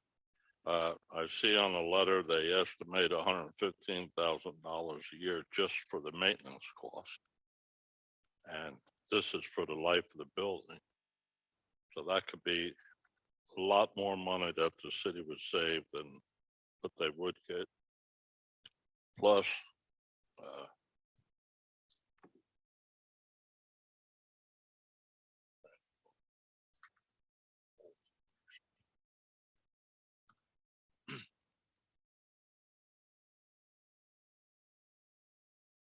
I concur. Although the rec department's the one that came up with the numbers, so I trust what they have to say. I just, again, we went around the table, but I want to be explicit. From my point of view, this was referred to Parks and Rec. It was discussed amongst the members of Parks and Rec who are city residents. It was debated by them, and they obviously gave us a recommendation like any other board. And I do hold that weight, because I don't feel that it's right for me as a board member to challenge that. But certainly any recommendation that comes to this board from another city agency, carries a lot of weight. And my thoughts revolve around what you just said as well. We had the letter from the rec department saying that they put a lot of thought into their decision, the items that they were presented with, and also the projected cost as we've seen here, at $115,000 to maintain that thing through the year. It is quite substantial, and as Scott says, it will go up. So, for me personally, I'm inclined to concur with the Recreation Department's, the Recreation Commission's findings to waive the fee. Okay, so Kyla has put on the screen the resolution. Section 4, again, is the section that addresses this issue.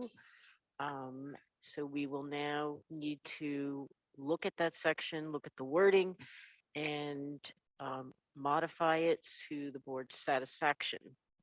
So I guess we'll just begin by reading it through. Obviously, the first.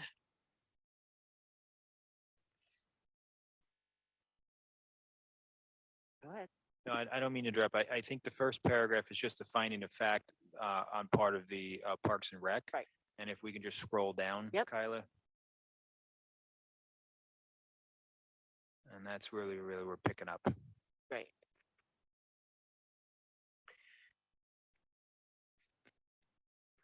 So I think we need Kyla to. can amend it I as think we we need to discuss. start a couple lines down where it starts with however.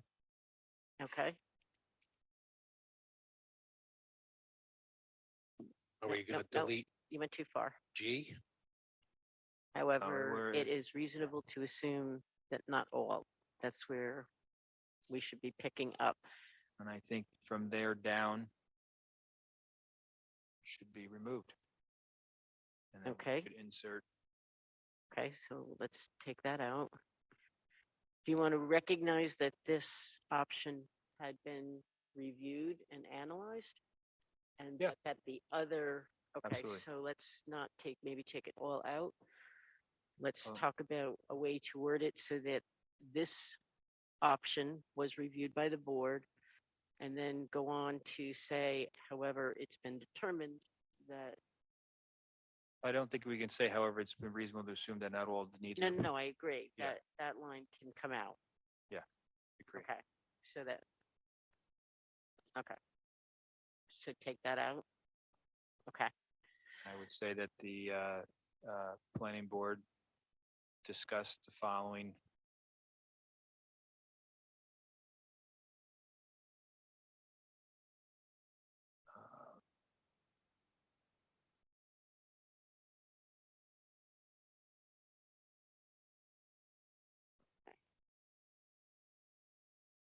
and I would just take go. out the building on the Yeah, I reference. would Okay, just so go with take that, A, B, just. And then just leave. Okay, leave that out. And then leave these in Okay. until we get to the bottom. Okay. And so 10 I would say after G. after, yeah, Where is it going to say in here that the fee has been waived? I would Well- say in G, the board has reviewed the above along with discussion. Or do we make an H? No, I think No. it should go below G. I'm sorry, I'm not there, Kyla. No, I would just, you're gonna now just do a new paragraph below that to say that the board has reviewed the above.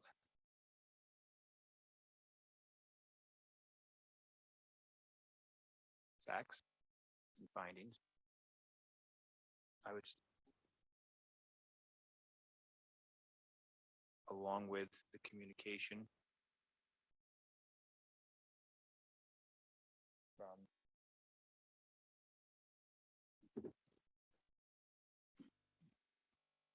No, I'm talking about the Parks and Rec. oh, the Parks and Rec communication. The effects and findings along the communication with Parks and Recreation dated October 12th, 2022. or by the Parks and Rec Department October 12th. 12th. by the Parks and Rec Department recommended.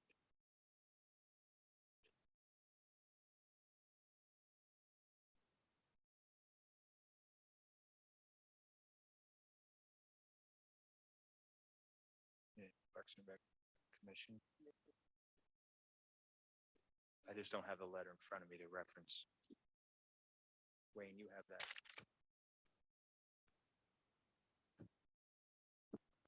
Communicate, yeah, it says Parks and Recreation Commission, Kyla. They prepare, Okay, so you can take along with the prepared. communication from the Parks and Recreation, yeah, get rid of the I prepared. think you can take prepared by the Parks and Rec Commission That out because you have from the Okay. Parks and Rec Commission above. Okay, so there. you Which wanna start recommended. whereby. Which recommended.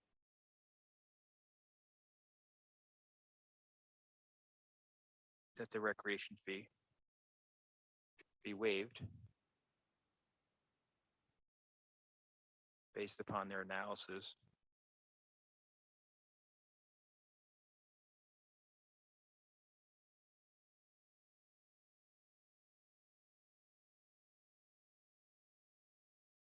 What is this? What do they say?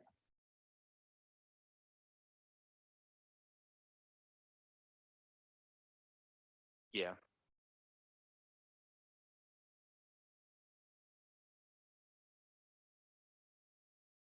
And they cite the law here. This parkland law that they reviewed. On top. Is that correct?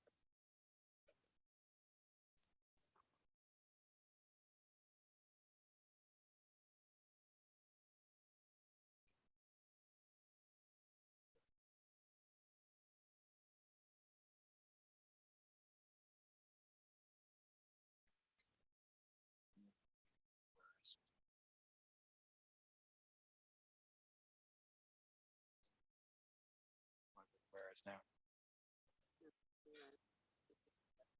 Oh.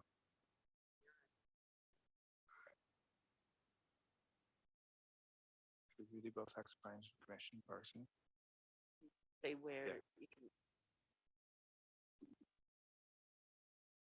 It's hard not having it in Effects of front of me. findings limited. Okay, do you want to recognize the communication received today? Because that included the costs. Okay, so then I think, in addition,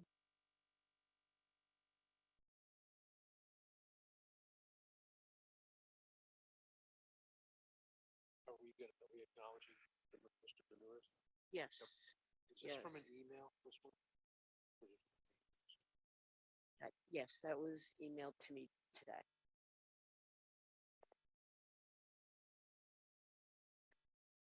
All right, based on. Okay, so. Period there. New paragraph. Additionally, the board recognizes communication received from Joseph Benora on June.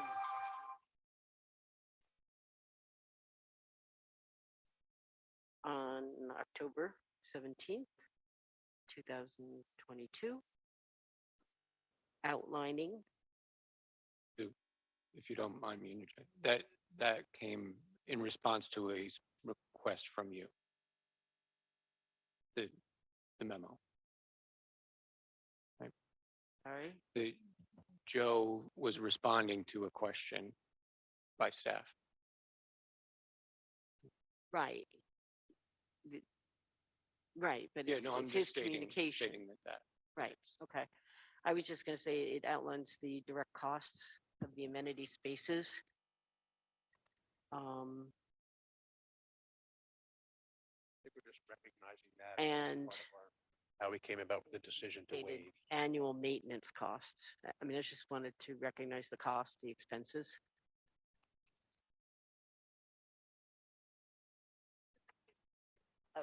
So-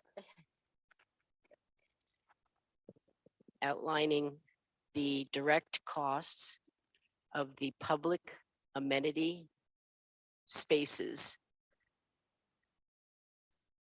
at approximately 4.5 million.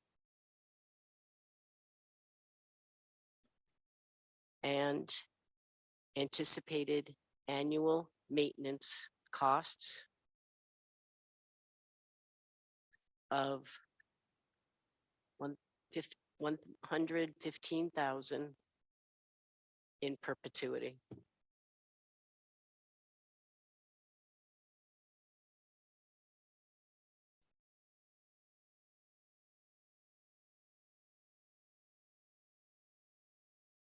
Okay, the board has to make a finding that you agree. Public.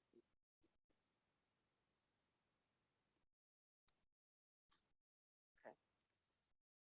And you have to, the board has to concur and agree to waive.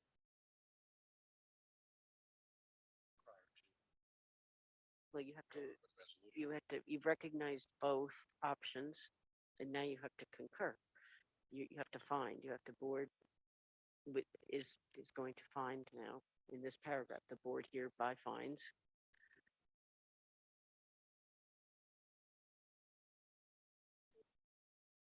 Mm-hmm. You want to reread it again? From the top? Okay.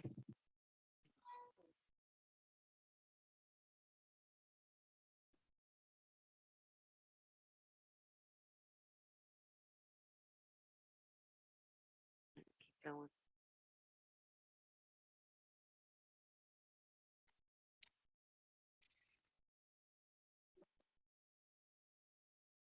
Okay.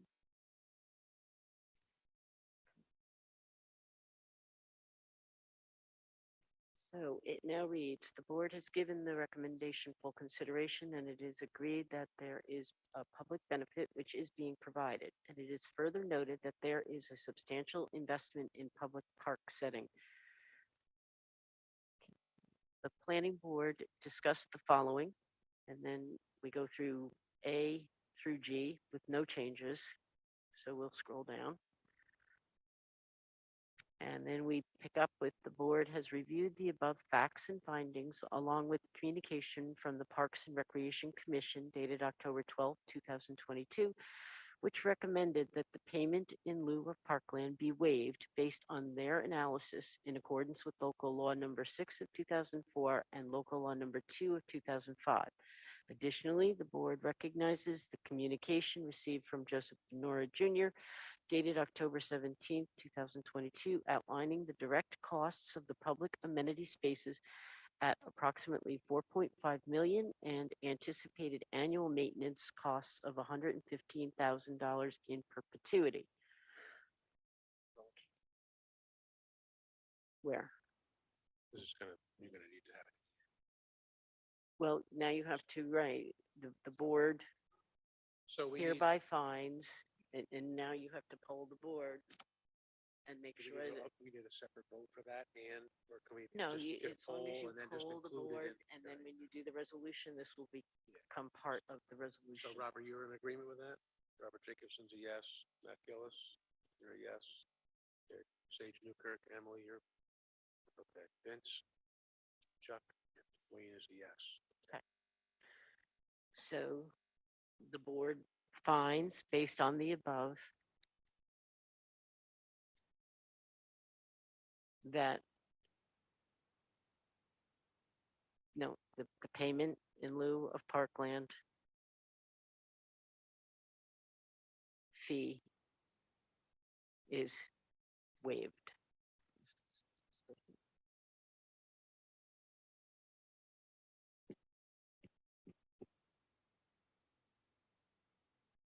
Okay, all right. Anything else in the resolution that the board wishes to take a look at?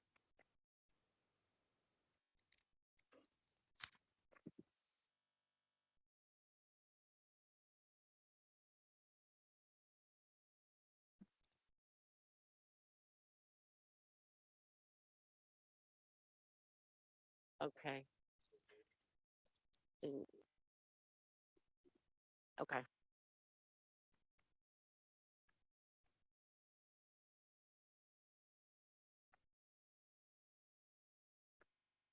Okay, so the fee shouldn't, is. The fee will not be assessed.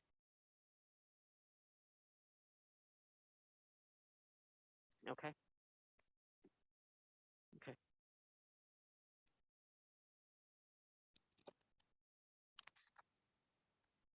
I mean, from the outset, we've discussed at length a lot of everything that's in this document, you know, and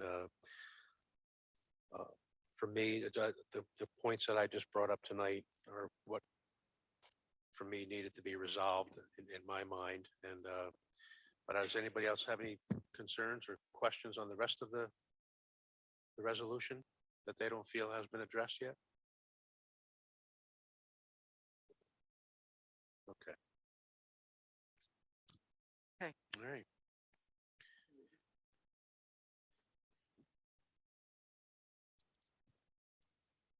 Where's my little this thing here, right? Instead of going through the whole document, you know, it will be part of the public record, but I'm not going to read every word. And okay, we got some guidelines from Corporation Council on how to go forward with this. So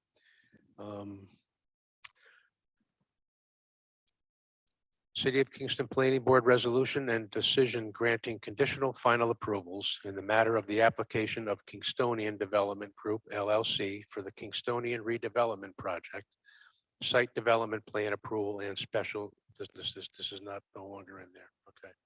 We need to X that out of there then. Huh? Yeah, special use is not, or special use permit is not part of this anymore. All right. Should I write those? Certainly, whereas. Just read A through, yeah.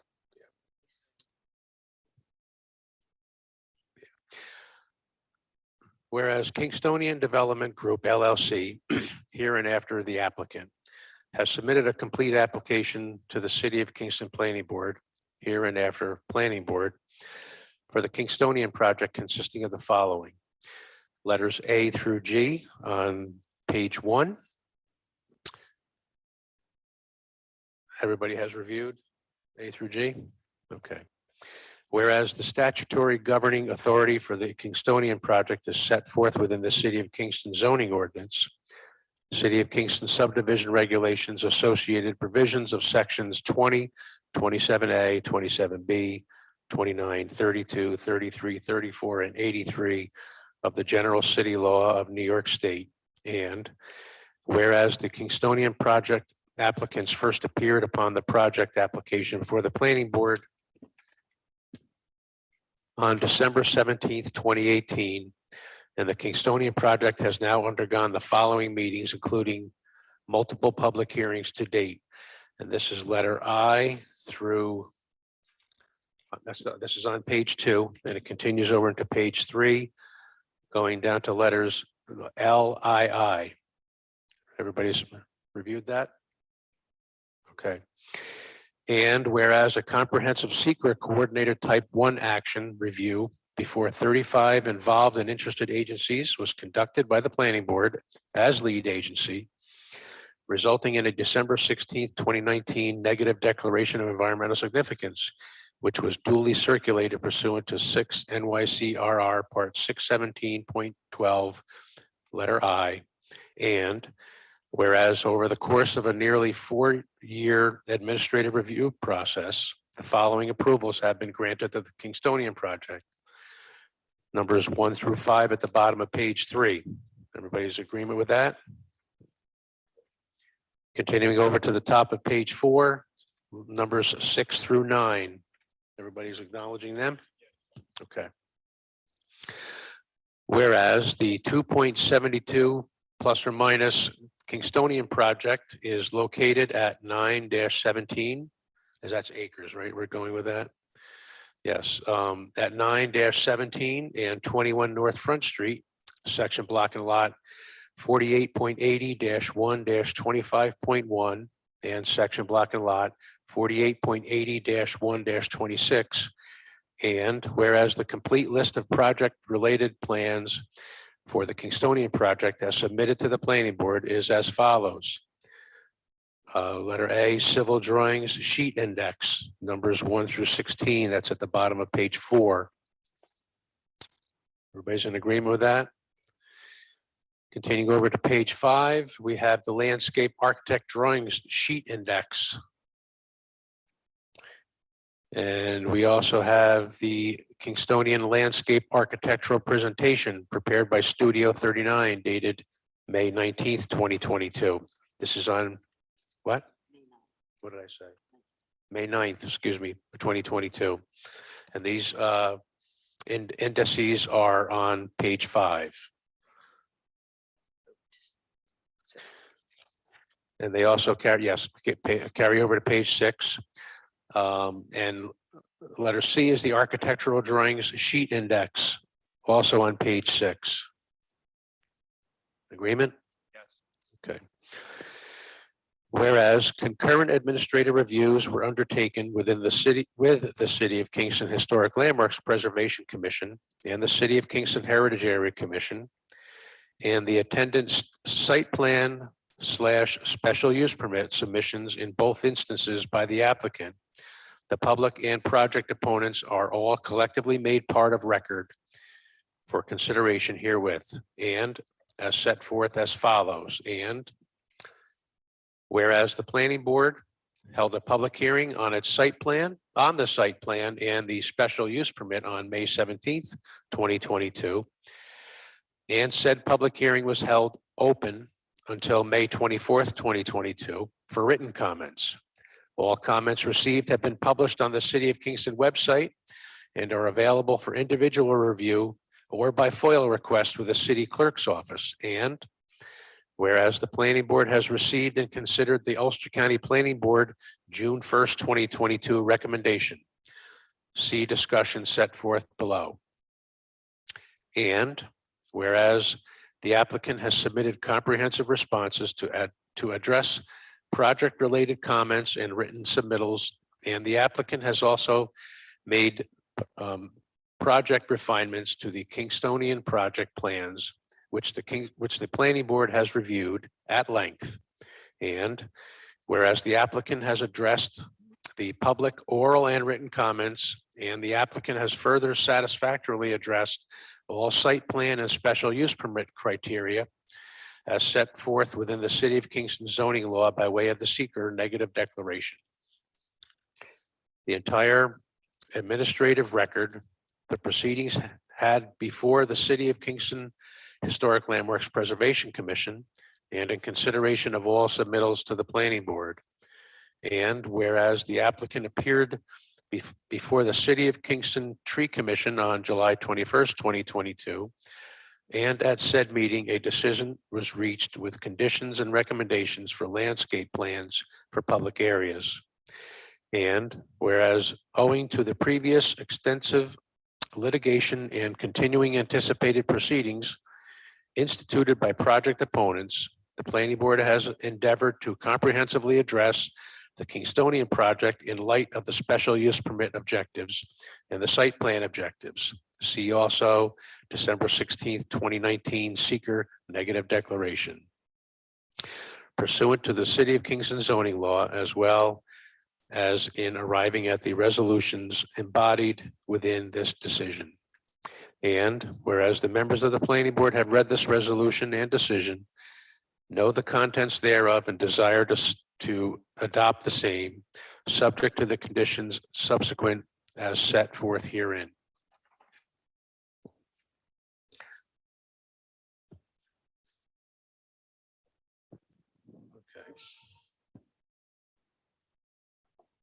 Okay. Now therefore be it resolved that pursuant to sections 27A and 27B of the New York State City Law and chapter 405 of the City of Kingston Code, in parentheses zoning law, the City of Kingston Code, as well as all other applicable state and local laws relevant to the planning board's review. And upon the record had herein, the City of Kingston Planning Board hereby adopts and issues this resolution/decision upon the vote thereupon and the signature of the planning board chairman herewith, and in accordance with the following additional recitations made a part hereof as follows. Okay. Do I have to follow along here to that? She's gonna pull up a new resolution. because the pages may have changed. Okay.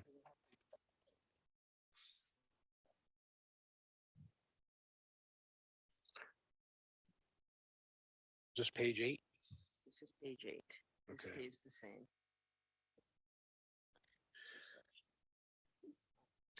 Okay, and the written resolution as sections 1 through 3 on page 8. Everybody agree? Okay. Okay.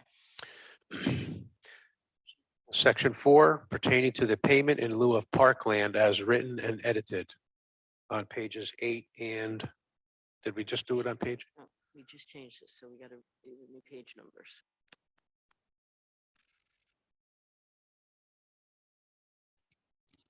It was 9 started with, right? 8 and 9. 8, and just on pages 8 and 9, so it'd be on pages 8 and 9.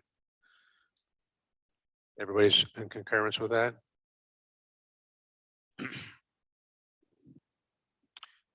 This will not change. Yep.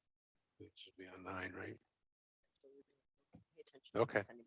Pay attention to this. Section 5 pertaining to the Historic Landmarks Preservation Commission Preservation Notice of Action, and that is on page 10. Everybody concurs? Okay. Sections 6 pertaining to site plan, and we're not going to fill in this part here. This is and special permit set, okay. Pertaining to site plan and special permit sections from page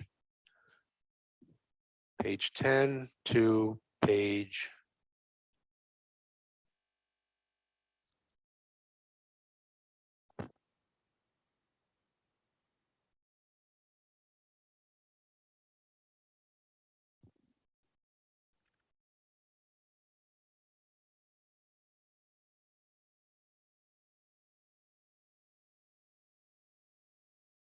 Right there, 214. All right, so that'll be from pages 10 to page 14.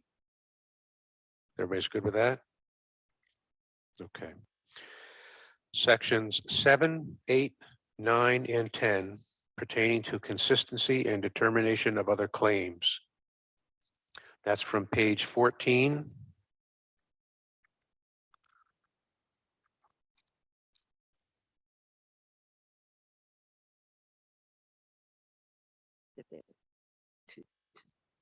To 16. All right, that's pages 14 to 16. We're all good with that? All right. Section 11, addressing the Ulster County Planning Board comments and responses from page 16.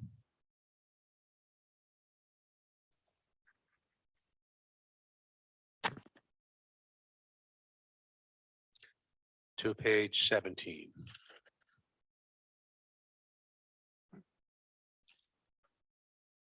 All right, section 12, addressing the parking waiver with findings, that's page 18.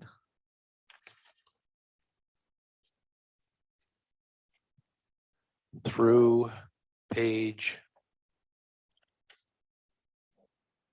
what's that one, Kyla?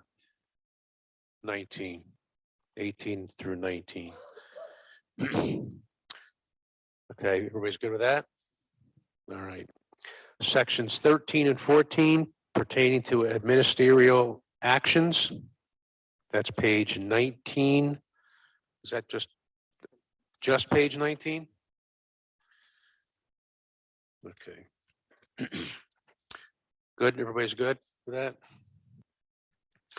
Section 15 pertaining to the floodplain development permitting, and that's page 20.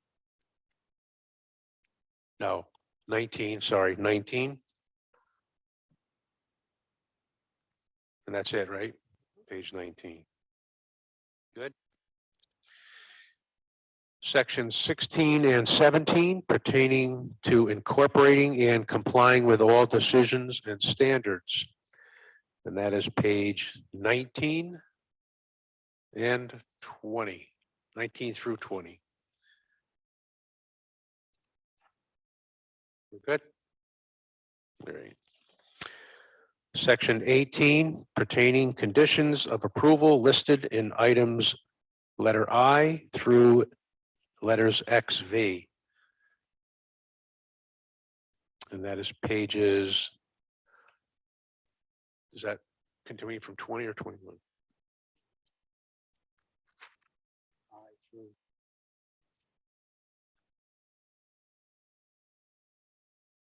Oh. This has to be revised.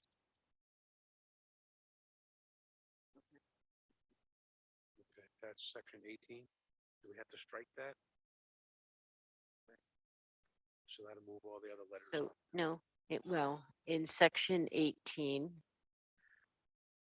number 3, 3 I's, it reads right now, payment of recreation fee to the city of Kingston prior to the issuance of a building permit. So we will just recognize that that is, do we want to just strike it or just Strike it.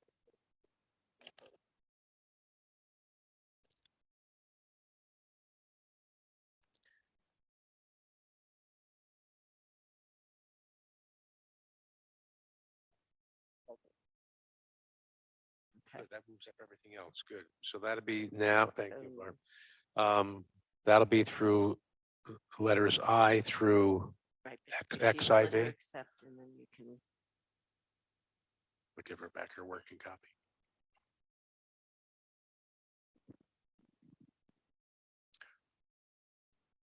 All right, and those are on pages what? so now you're on page. Okay. So you're starting with the page that we had.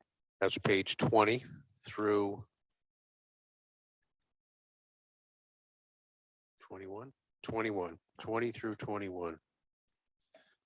Agreed? Okay. Sections 19 and 20 pertaining to regulatory issues. And that'll be pages 21 through 22. 22. Agreed? All right. 22. We didn't go to section 23 yet. No. All right. All right, section 21, planning board policies. Page 22. And 20, pages 22 and 23. Everybody's in agreement? Okay. Section 22, additional language for Knox box. Page 23. Good. All right. Sections 23 on page, we got to read this one.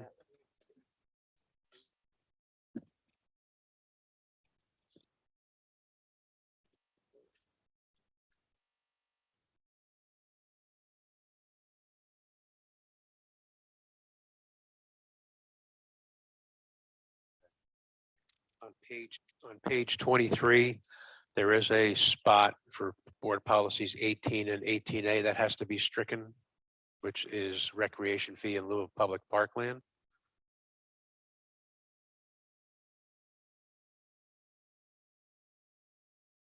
That'd be at page 23. No.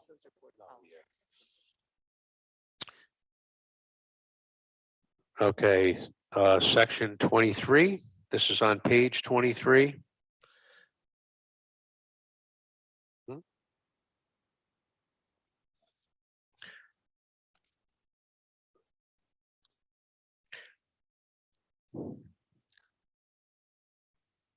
Section 23, that final site development plan approval for the Kingstonian project is hereby granted by the City of Kingston Planning Board for the Kingstonian project upon the vote set forth below and the execution of this resolution / decision by the planning board chairman herewith. And section 24 is also on page 23. Section 24 reads that the City of Kingston Planning Board Chairman shall sign and date the final site development plan maps following the execution and dating of this resolution / decision and issuance of the special use permit. That would be stricken there, right? Do we need to strike that? We're going to strike special use permit.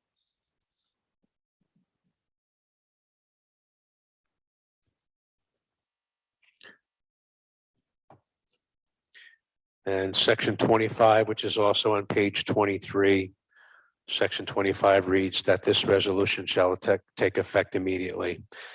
And everybody's in concurrence with how I've just read sections 23, 24, and 25. Okay. All right. So before we proceed, does anybody on the board have any questions or wish to return back to any section of the resolution under consideration for further discussion? Everybody's good with? Okay.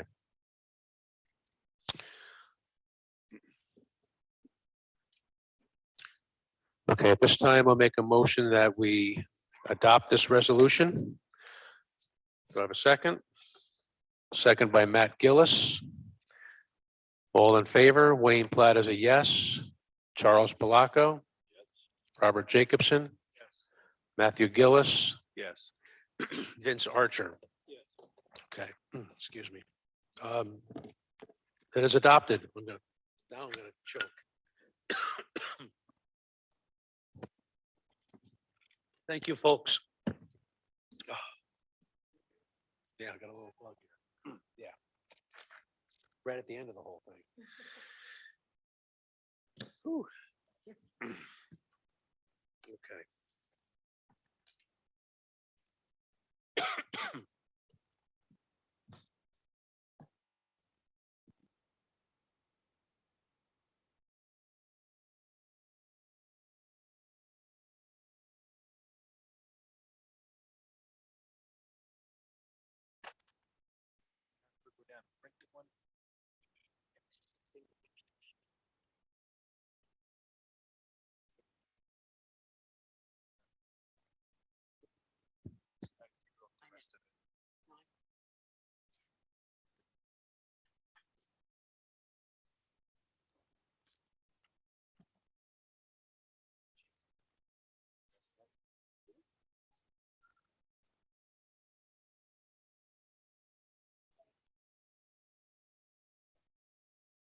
You can just send an email to staff, they'll send it to you, no problem.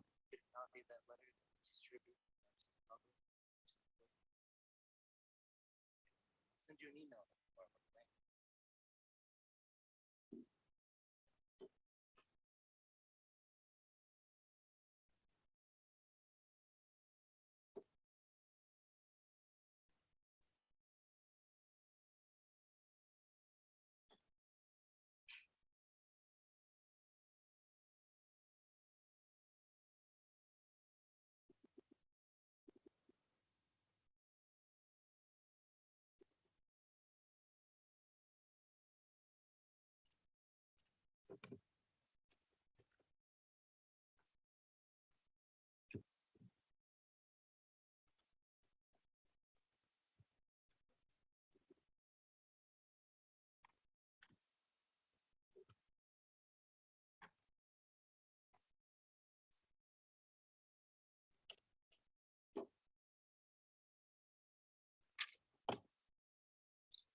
Sticks can go.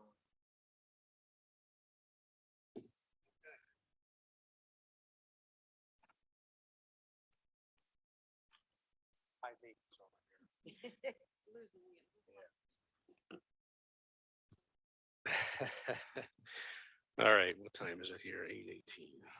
Yep. All right, item 14. 199 rear Hurley Avenue and 203 and 205 Hurley Avenue and 493-495 Washington Avenue. Site plan to construct a 60-unit senior housing structure along with supporting infrastructure and improvements. Section block and lot is 48.70-1-7.200, 48.71-2-1, 48.70-1-15.2, 48.70-1-15.1, Zone O2 and C1. It's in Ward 1. Hudson Valley Housing Development Fund is the applicant owner. Hello there. Turn your microphones on. There we go. State your names for the record, please. Good evening. My name is Peg O'Leary. I'm here this evening representing Hudson Valley Housing Development Fund Company, Inc. Joining me is Don Swartz, the project architect, and also Larry Podgy, the project civil engineer. This project was before the board as recently as March when we requested the board's consideration of a reaffirmation of our seeker neg deck. Following the submission of updated reports, the planning board did indeed issue a reaffirmation of the negative declaration, and we thank you for that. Since that time, we have worked to secure the crossing over the Ulster County right-of-way over the Ulster and Delaware Rail Trail. As of September 20th, it was voted on by the Ulster County Legislature to grant our request for the crossing over the right-of-way. This evening, we're here to update the board. I know there's some new board members to what we're looking to do and to answer any questions you may have. And to that end, I would like to, at this point, defer to Don Swartz, the project architect. Good evening, Mr. Chairman, members of the board. My name is Donald Swartz. I'm the president of Swartz Architecture, DBC in Poughkeepsie. As Peg had mentioned, we are here before you for a 3-story senior residence facility. It's approximately 63,000 gross square feet on 10.29 acres. The property, just to give you orientation, north is to the right. Hurley Avenue is on the south side, east and or the north and southbound thruway on the west side, and the Esopus Creek on the north. The entrance would be down off of the properties on Hurley Avenue and down into a 10.29 acre parcel at the foot of that hill. The building itself, as I said, is approximately 63,000 gross square feet. There are 60 units in total, 58 one-bedroom units, 2 two-bedroom units. The one bedrooms are about 700 square feet on average, and the 2 bedrooms about 909 square feet. All units are visitable, 6 are mobility impairment units, and 6 units are hearing or visually impaired units. The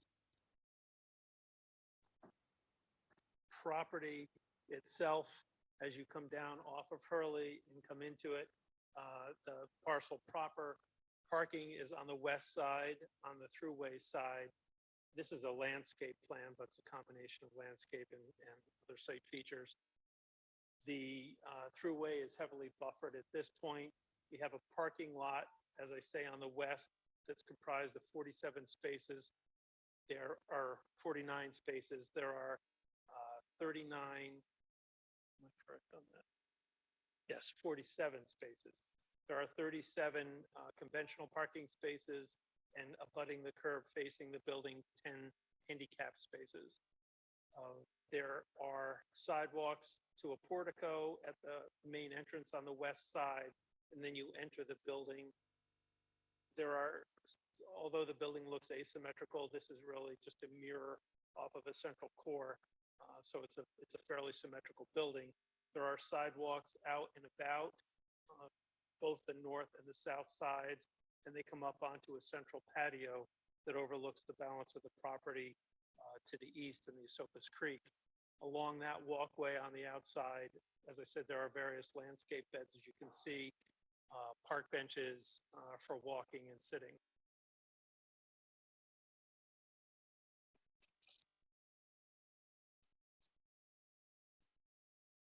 Again, it's a little hard to see at this scale.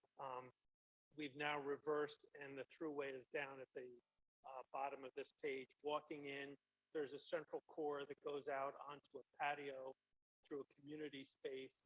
And then there are a mix of 1 and 2 bedroom units off on each wing. The 2 bedrooms are typically at the end units on the first floor. And again, the balance of 3 stories as they grow up are the 1 bedroom units. This is a typical 1 bedroom unit here where you would walk in the door. The restroom, bathroom is over on your right, the kitchen to your left, the living room facing out, and then the bedroom is over on the side.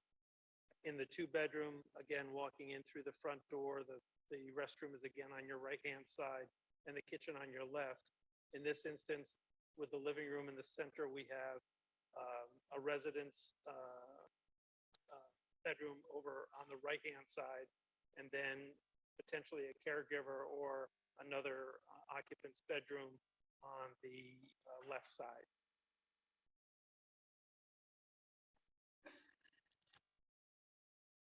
Again, a real quick overview, and I'll get this a little closer because this is getting very small. But the building is kind of I guess you would call it Adirondack-ian style. Its exterior materials are asphalt shingle roof. There will be horizontal siding, ephes, and brick. And again, it's a timbered entryway on that front portico. That's a real quick overview of a fairly large building. Yes. Hard to see, but are there any balconies or outdoor space for?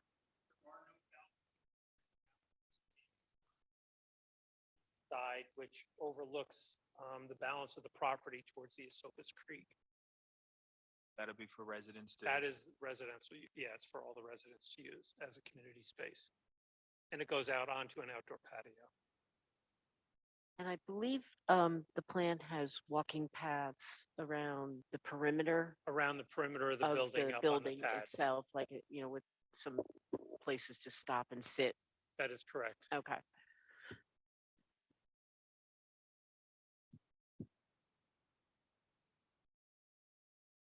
So basically this, how it's shown tonight was how it was originally the years ago. Okay, so, okay.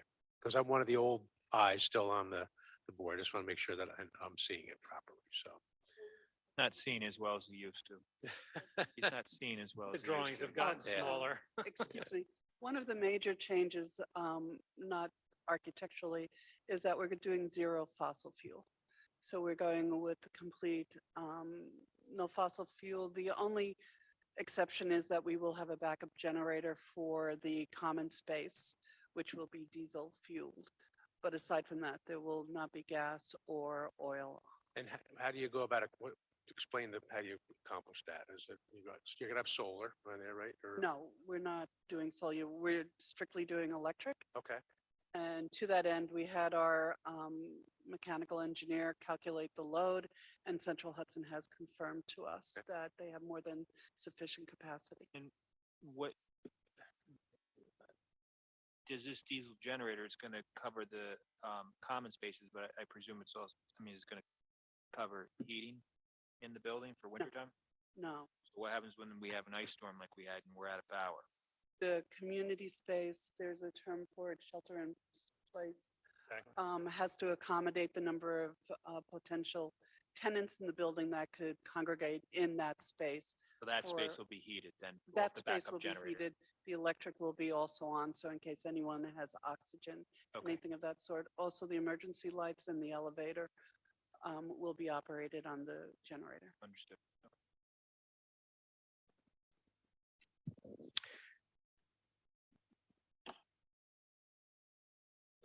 Part of the original, when you were here originally, I'm gonna go refer back to that every once in a while here. You said that the material that was going to be excavated on site is going to remain on site, right? Is that Well, still the plan? Our civil engineer can answer that, but I do need to explain, the parcel that we own is approximately 23 acres. Yeah. We're building on 10.29 acres. The balance will be kept green. We have no intentions of developing that because it creates a buffer for us. Okay. And also, as our civil engineer will explain, that also assists us with the fill. So if you remember, a portion of the project was within the floodplain, and we were filling a portion of the floodplain. So in order to mitigate that, we were excavating the eastern portion of the property, and we've overcompensated by providing additional flood storage. That material will in turn be used to elevate the building. So all that material that's being brought in is basically staying on site. It's Okay. coming from the site and staying on site. Yeah. So you're. And I remember memory's you correct. had said that, so I'm just trying to reaffirm that too. And that's very well detailed actually in your resolution in the findings of the EAF. and the Okay. neg deck. And to that end, we have secured and have maintained a Speedy's permit or SWIFT. Right. We have DEC coverage.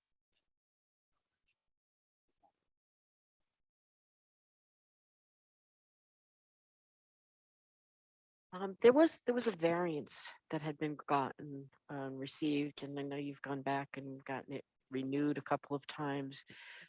You're gonna have to get that recertified again. No, actually, forgive me, the variance that was granted was an area variance, not a use variance, and it was for the length of the building. And Right. We were able to document to the zoning board to their satisfaction that it did not have an impact, and they did approve that, and they actually did their own seeker review and gave us a neg deck on that as well. But there was a change in the law, I believe about 4 years ago, that when an area variance, perhaps used, but definitely area variance is granted, it runs with the land. You do not need to renew it year Okay, after year. okay. Historically, we did. and Right, we right. had to, but no longer. It runs with Okay, the land. okay. Okay. And the emergency access, with the original plan was out to Washington Avenue, as the secondary means of ingress and egress. And I'm presuming that that is not changing, that is still intended to be That is very developed much, in the same still in manner? place. The primary access and egress will be through our property on over Hurley. But how we did maintain the emergency access, which actually recently what our organization has done is granted Ulster County an easement for a rail trail over the UNW trail. And we specifically called out that ONW would be maintained as our emergency egress for any emergency vehicles, ambulance, fire, whatnot. I do know that the city's fire department had looked at it very carefully. They were very comfortable with Hurley and having that additional emergency egress and access off of Washington just was icing on the cake. Okay. Have you gotten a copy of the final resolution executed by the legislature? I've asked for it and have not received it. Actually, our attorney is going to ask for it. He specifically had us go on the website today and look it up. And no, it's not on the website as of yet, but what is on the website is there were no less than four legislative committees that had to review that resolution, and they all approved it. And as a matter of fact, on the 20th of September, the Ulster County Legislature as a whole approved that resolution 18-4. So at this point, Right. it's just a matter of paperwork, Yeah, but no, yes. it's I been was just adopted. curious because I'm trying to get a copy of it as well. Yes. So we want a copy for our file, obviously. Okay.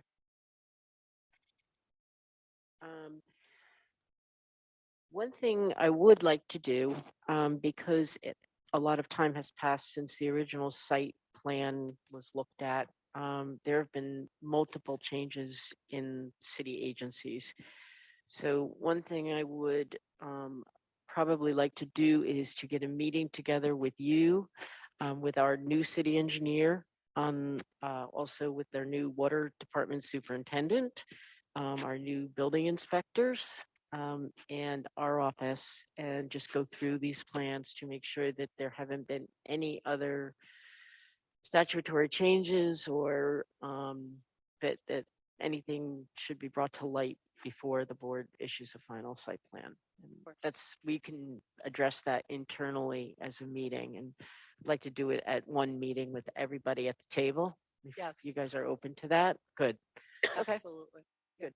We'd like it sooner than later, though. Oh, yeah, no, yeah, I'm not, So the final piece of the puzzle was the easement. That was it. That was what the, Well, actually, just the crossing. It's not, the county has a right of way. That's all they have. yeah, but I mean, the let me talk about the that was the, That was the final piece of the puzzle. Absolutely, positively. Everything because I remember all else- the alternatives that were discussed, going under the throughway, coming, getting Point of Praise Church to, go. you know, Jetson. Yeah, Yeah, it was crazy. So, no, but that was the final piece, right? yes, And- it okay. was. And we were looking at the file and the record today, and we stumbled upon a letter from Sue saying, Peg, you got everything but this. I'm not going to tell you the date of that, though. Yeah. But yes, we have it now. So you're ready to go. This is, We are so ready to go. When I say ready to go, until you have final approval, conditional hopefully only on signatures, you really can't finalize construction financing, and you can't really finalize your selection of GC and things of that sort. But all those pieces of the puzzle are waiting in the Yeah. wings. okay. is Rondak still the contractor that will be doing the No. construction, or is that No. changed? So that, okay, No, there's been a change, and actually the principal of Rondak relocated to Montana, okay, specifically for hunting. okay. So we're gonna need to update that listing of who will be the parties involved in the construction. Well, at this juncture, we don't.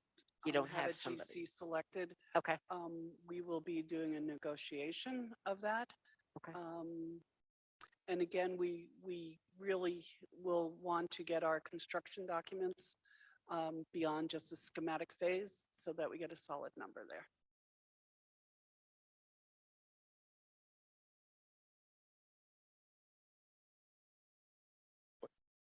Yes. What is the time frame for build and occupancy?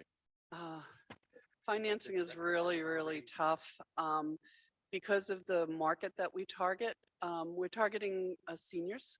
We had come to this board last year and asking that the board consider recognizing seniors as 55 and older as opposed to 62 and older, just so we have that option. And typically seniors have fixed and lower incomes. So you need to get some public financing involved. And that might be tax credits, that may be bond financing, that may be grants. It's typically an assortment. And it's been our experience that even though we're seeing an 8% increase in Social Security this January, typically it's closer to 1.5%. So we need to be very mindful of rents and keeping them reasonable while maintaining a quality project. So in response to your question, we will be applying for financing.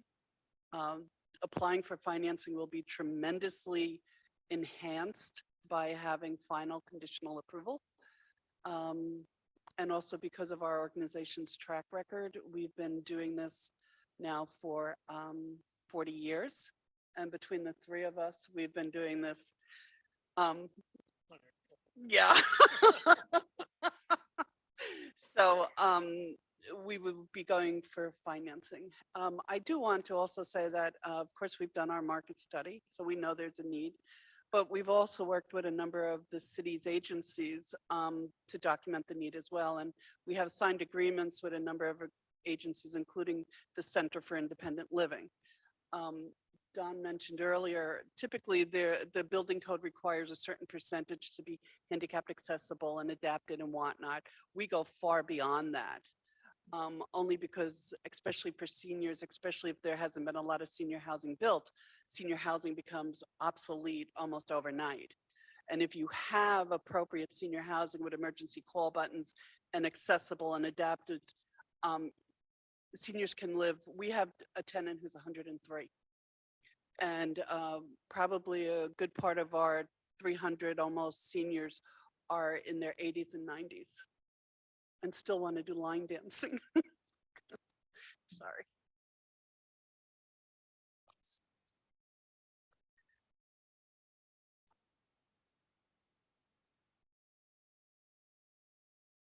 No, just want to, the direct fee.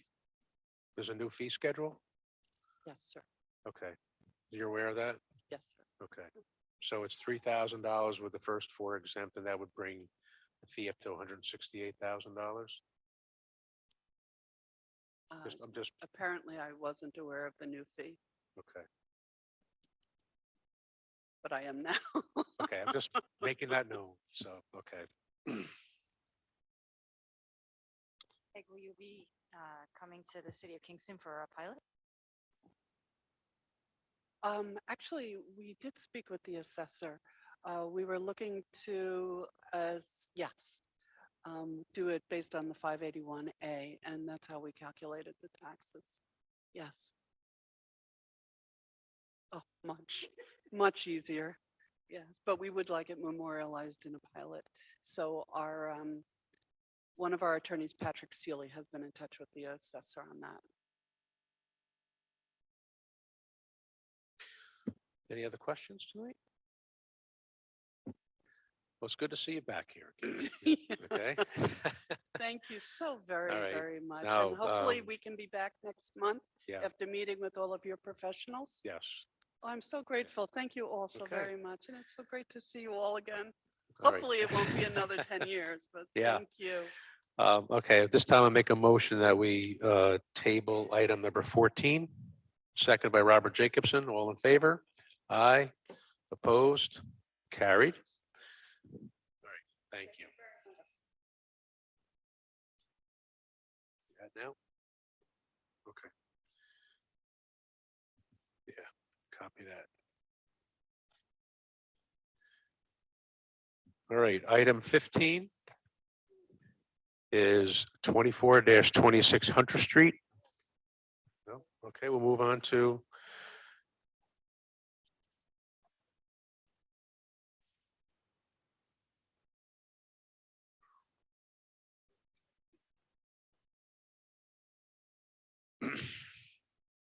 are you for Prince Street? Okay, what? Yeah, come on up. Items 15 through 19, we're in a holding pattern right now. All right, we are in the discussion now, section. It's item number 20 is 9 Prince Street. Discussion on preliminary design of 8 additional units on a multifamily property. Section block and lot is 56.26-6-11. Seeker determination zone 02, Ward 5, CPG Kingston 1. LLC is the applicant owner. Welcome. Turn on your microphone and state your names for the record, please. Hi, I am Courtney Green, the sole owner of that LLC and the property. Okay. My name is Jackson Strong. I'm the principal of Metropolitan Development Services. Okay.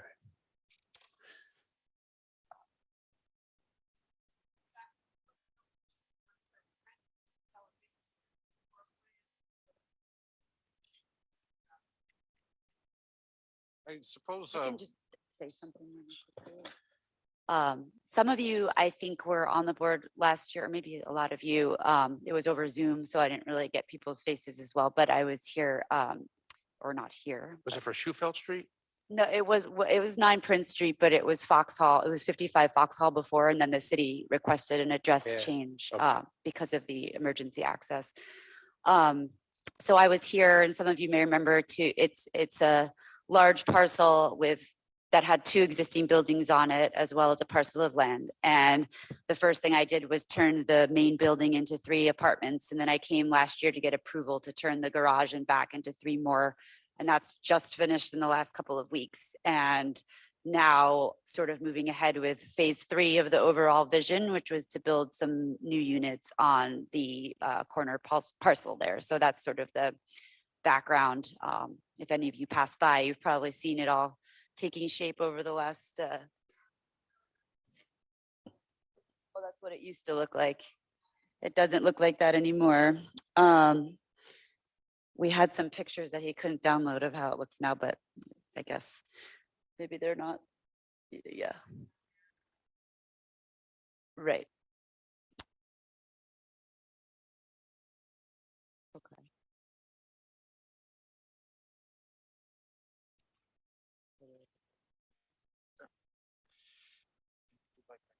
Just give a brief description of what's being proposed. Yeah, sure. Okay. I think he's gonna pull some up. He's got some renderings. He's got. Yes. Yeah.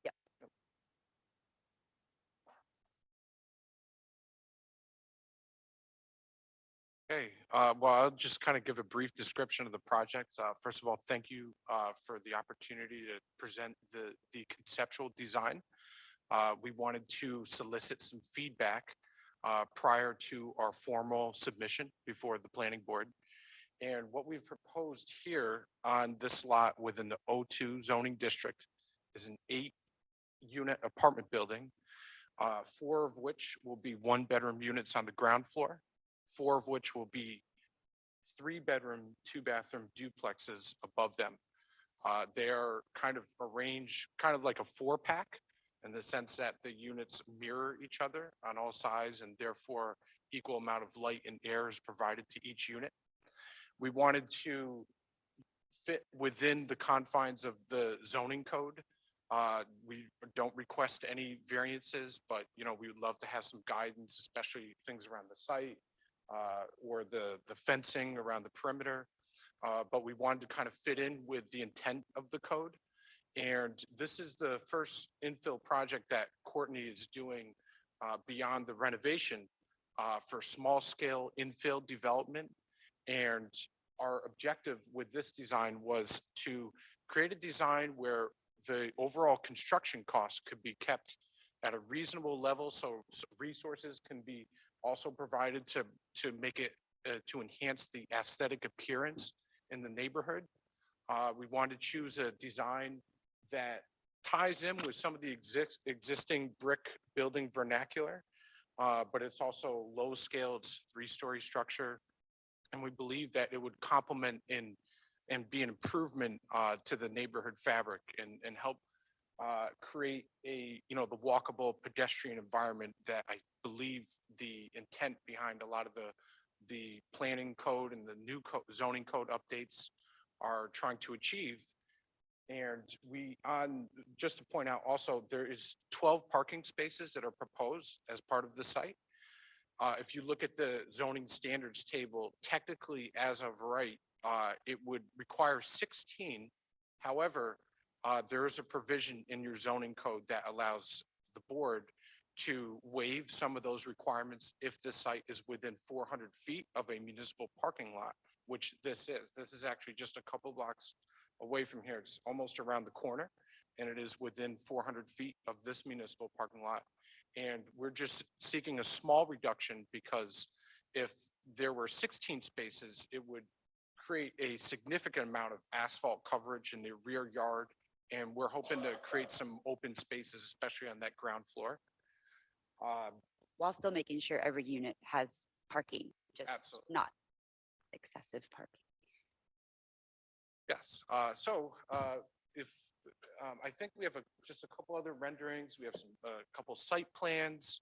I believe some of this wasn't sent yet to the board. I think there's an issue with the file size when I submitted it. I do apologize. So I didn't mean to kind of hit you with all this information, but it would be great to solicit as much feedback as possible, because when we retain our architect to do the formal filings, we'd like to give as much guidance so that we can have a successful project. Are the Are the units upstairs and downstairs? Is that what they are, or is this? It's arrayed almost like a brownstone you'd find in a lot of towns with like a sort of garden unit, you could call it, and then a duplex on top. So the upper unit is 2 floors and the bottom units are just 1. So sort of like just kind of echoing what you see in other parts of Kingston with that sort of old, brick sort of townhouse look. And are you, I know the old J&A building is right down the street. Did you take some elements from that building and incorporate it into this one? Honestly, I didn't specifically from that building. This was kind of based on the overall vernacular, especially around the Main Street corridor. And this is an O2 zone, which is somewhat an extension of that. But also it is a little bit, it's slightly contemporary. You can tell it's something built in this century, but it also kind of promotes some of those design principles that create these aesthetically pleasing and walkable environments. I think.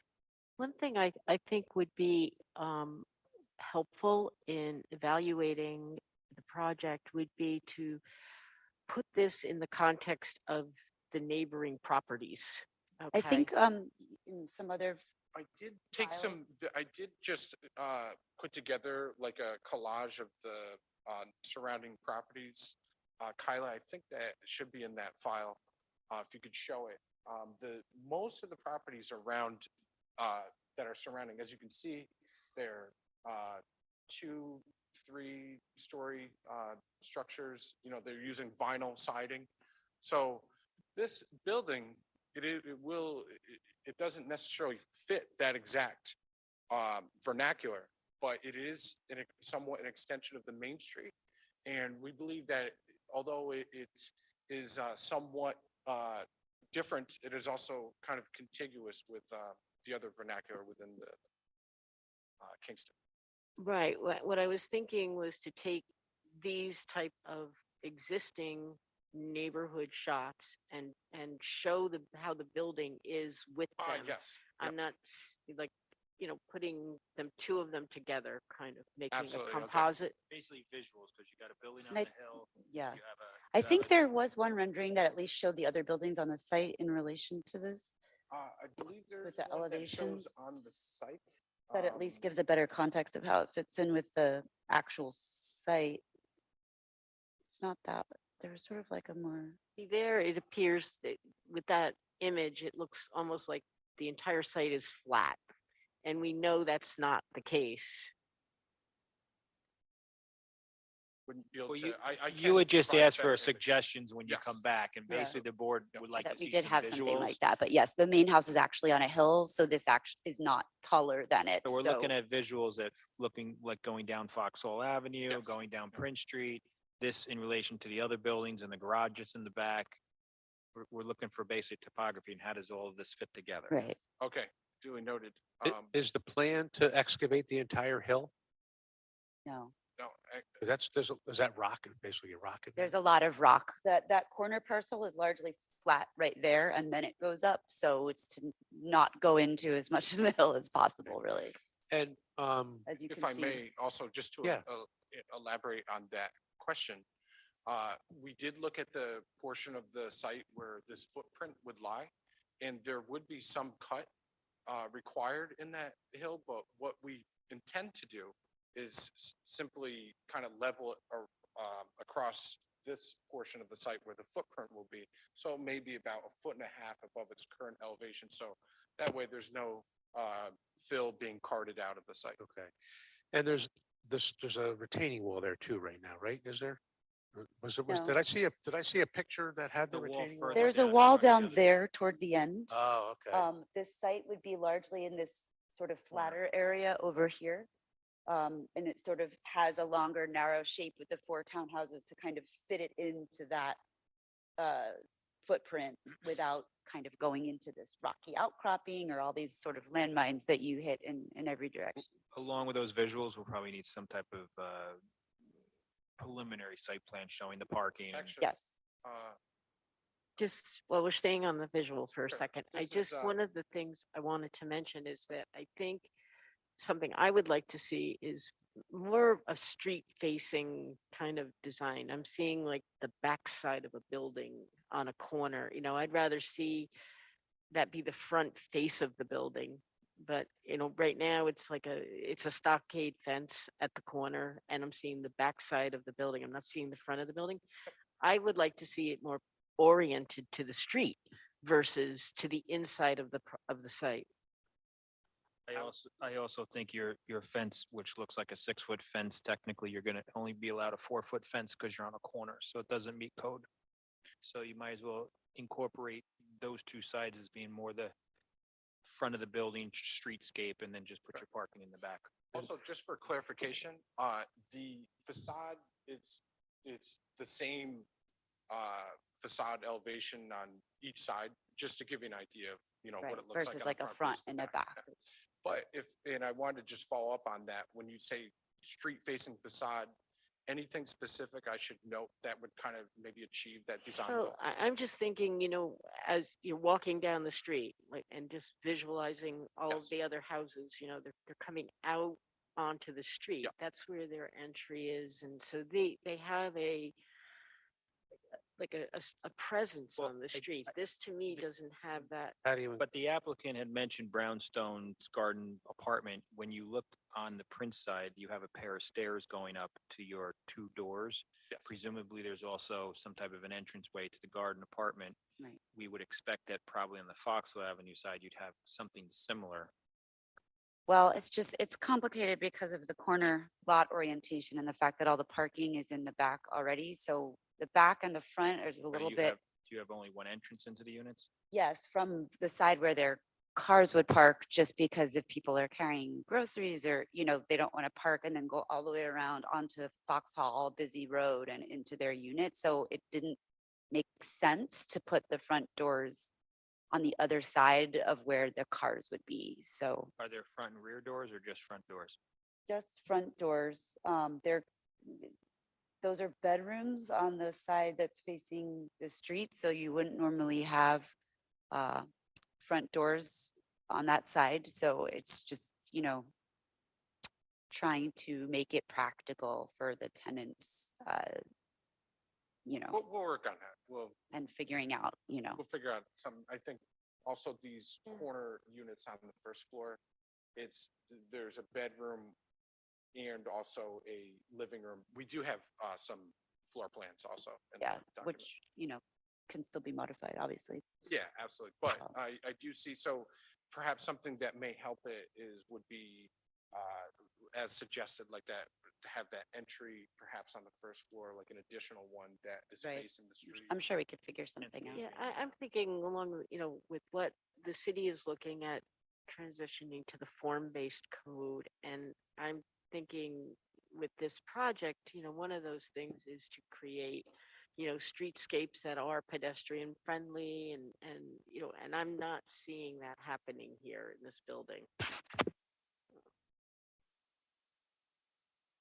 And do you think perhaps the fence might play into that as well? Okay, yep, no, Are that's. you that's- suggesting pulling the building closer to the street, because I think you lose the balcony. No, I mean, I'm not. We'll work on it to make it Yeah, more, yeah. we were just, at the time, just trying to figure out with people's like logistics with the parking, but I'm sure we can reconfigure things to, Yeah, accommodate both of those Also, things. as far as the setback is concerned, like oftentimes it's nice to have it aligned with the other buildings on the site. This one, though, the existing building, that one is the one that's located kind of on the hill and set back. So we have to somewhat establish that, that setback distance from the street. Now, the existing building on the site, that one doesn't really, not that it's a bad building, but it doesn't necessarily, it's not conducive very much for these walkable urban environments. Right, I mean, but- you do have a corner, and so you also want to be considerate of sight distance and things like that at the intersection. So you've got some other issues, but we reviewed a project earlier this evening that I'll share the information with you on Smith Avenue, and it's new construction, and it's more industrial style. It's a few blocks away from you in the Midtown District. And they addressed a corner building for residential use. It might be something to take a look at, just to kind of put your thoughts absolutely. together. Yep.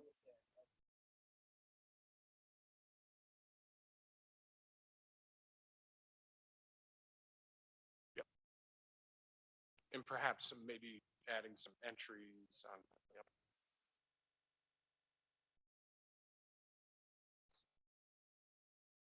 Okay. Right, yep.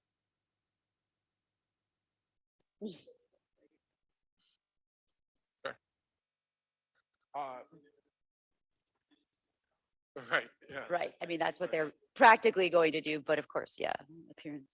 If you want to just show the site plan, just to kind of give an illustration of what's happening, this very crude site plan. But the unit, as you can see, is proposed in the upper right-hand corner of the lot. This is the arrangement of the parking. So there is a parallel / perpendicular arrangement.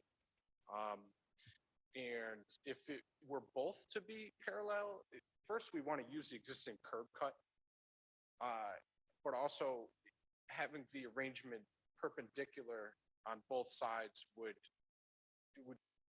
it's a little bit challenging for two reasons. First, because of that existing driveway, which services the other two existing structures. And it would also reduce the amount of green space, yard space that would be available to those units. So Trying to keep it from being a field of asphalt, which is less pleasing for tenants and everyone else. So, There's like a right of way for the cars to go through for the other. yep, they go right through that. That parking lot in back was existing already from the previous incarnation where this was a house being used as an accounting firm for 40 years or so. And they'd already built a parking lot in back. And that's what all the tenants in the two existing buildings use. And then there would be a new one created for the use of those. So they wouldn't be taking each other's parking. It's all one lot, Chuck. It's one lot. Yeah. It's, yep, that driveway width between the parking spaces, 22 feet, is what they state in the code is required for two-way entry and exit. At 16 were required. Is what the table requires. which and is a then- lot for one-bedroom units and for, Yes, and of course, and then we just want to highlight that that provision that, enables. What are you asking for? 16 to require, what do you need? 12, we were Yeah. asking to do 12. I already have 12 in the back too, so there's a lot of parking on the site already, so. that's- And there's nothing you can do up top with anything to. It's all parking lot. It's all parking now. I had to have 12 spots back there. And for this one, it would constitute 1.5 spaces per unit, which is, I believe that would be sufficient, if not more sufficient than what the parking demand would likely require, especially given the location being right off Main Street. Based on the spaces you currently have and the tenants that are in the property, are you utilizing all of them or you have extras? There are extras back there because I have 2-bedroom units that have only one occupant who wanted an office, and a bedroom. So we're not using all of the spaces. So there tends to be more, but still wanted to make sure that every unit has at least one, if not more, spots available. But 16 would just be really difficult to squeeze onto this lot and keep any greenery at all. So I don't know if you want to take a look at the floor plan briefly, just to have an idea of what's going on inside. and this is obviously going to change in light of our comments and everything, but it's kind of what trying to minimize construction costs and create something energy efficient and, having the plumbing backed up together and just really trying to work to create something. But when we look at that floor plan, where's Foxhole Avenue and Prince Street? Yes, Foxhall is located on the right-hand side and Prince Street is located on the top. So we could put doors from those living areas, for example, going out to the street to create that sort of entrance feeling.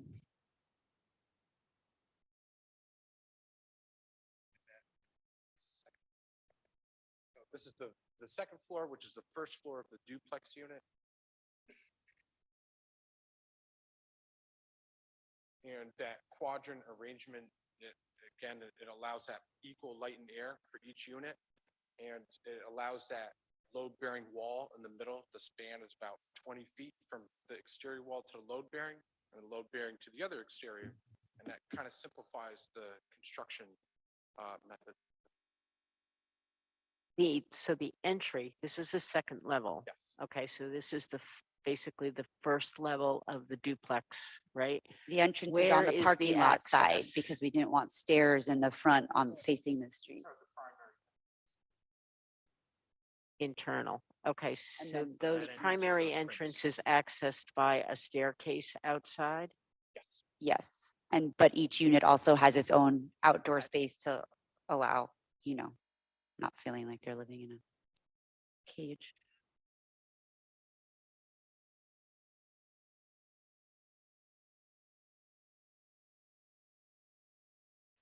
That's a sort of conventional brownstone layout with like a small, like a smaller bedroom, a larger bedroom, another bedroom. Just to give an idea of the dimensions, I do apologize that they're not indicated on here, but the width of the building is 40 feet and the length of it is 72 feet. I mean, I will just say to the other board members, if you haven't ridden by this site, the applicant has done a ton of work on the old garage and building and certainly has put a substantial investment into the neighborhood. Has done a nice job from what I can see from the outside, and the surrounding neighborhood certainly can use this type of improvement. I mean, it's what she's done thus far is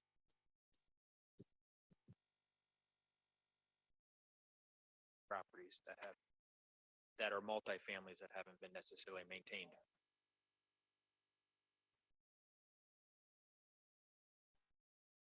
Nothing on Foxwell Masters though. If you look at some of the properties, That house never, or accounting firm / house, never looked. well, I agree with you, but this goes back to the conversation that as a board we had when we did the Flatbush renovation with Repco. You got an old existing structure and then you're adding more modern, newer elements.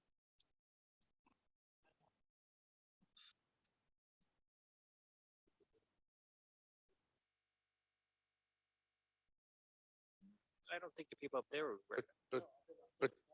But don't you? What, the design of this building, you mean? But you gotta look at this neighborhood. This neighborhood's full of warehouses. It's got restaurants in it. It's got a hospital and a city hall that overlook it.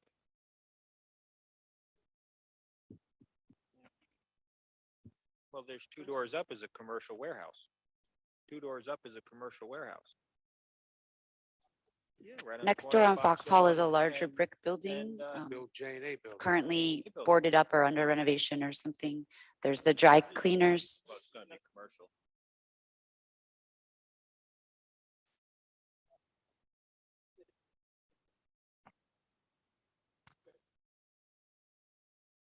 Well, actually, so to address that, because your comment is valid, if you look at all the other properties that surround it, most of them are these 2.5-story, pitched roof, vinyl clad housing. And this is different from the ones that are directly across the street. And I certainly acknowledge that. I'm not saying that it's not a good thing. Right, okay, yeah, no. Right. Yeah, and so we're trying to find that balance between doing something that, yes, I mean, anytime you build anything, it's gonna cause a physical alteration to the neighborhood. But we also wanted to do something that does tie in with some of the other vernacular in the city, so it won't. Especially in the Midtown area. Yeah, especially in the Midtown specifically, area. where something there are a that lot won't of look- we'll use brick. brick facade cladding. So use that material, and we want to add some bit more articulation into the cornice and to make it a building that does embody those principles that have reinforced the walkable environments, and certainly we'll take into careful account your feedback to try and make that relationship stronger with the street, especially along Foxhall Avenue. From a planning board Yeah. perspective, though, we have somebody that's investing in the J&A building, which is doing a very nice job with derelict building forever. We do something like this that's new and modern in a neighborhood that needs improvement, sometimes these projects can be the catalyst to get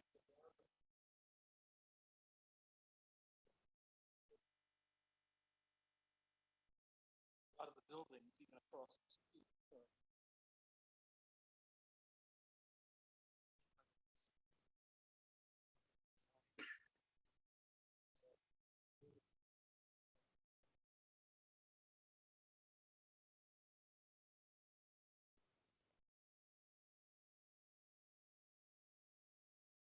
Maybe it is, maybe it's like some material differentiation, maybe little fenestration. I don't know. I mean, but there's some.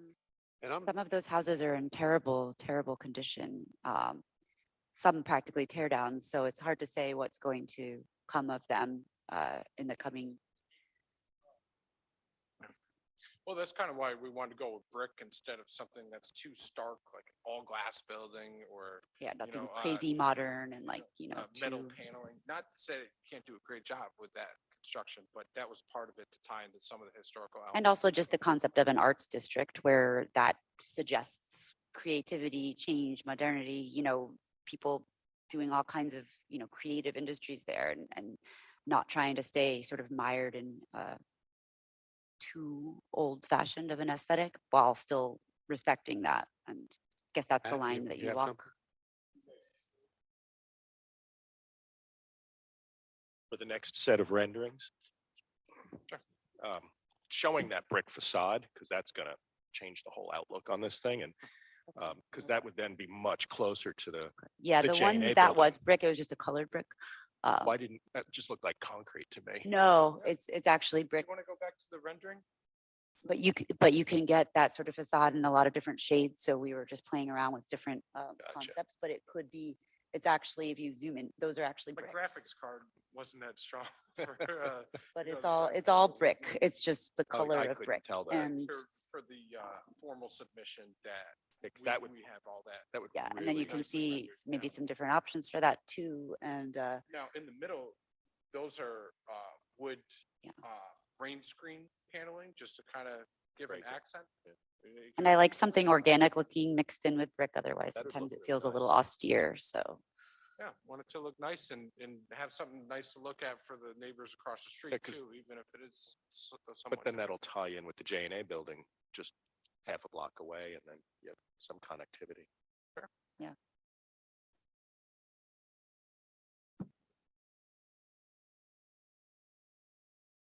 Any other questions? We will work to improve upon this with your That's it. I think feedback. it's great feedback. Thank you so So much. yeah, thank you very much. We appreciate it. Forward to presenting it formally. We'll work with Hopefully soon. our architects and hopefully have it soon. Yeah. Thank you so much. Appreciate Look it. forward to seeing you again, folks. And if you guys have any questions during the process or you want to throw things out, you can always run it past staff. Okay, Because they're excellent. here and they obviously have worked with the board before. So if you have questions, send it to them. They can give you their thoughts and opinions. Excellent. Thank you. Thank you so much.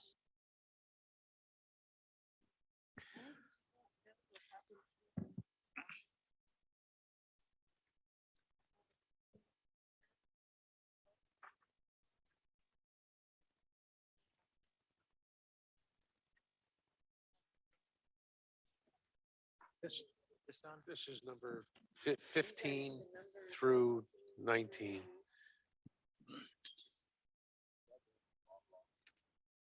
Yeah. Just one. So just make a motion to table those Do I numbers. have to read all into record? Or can I just do?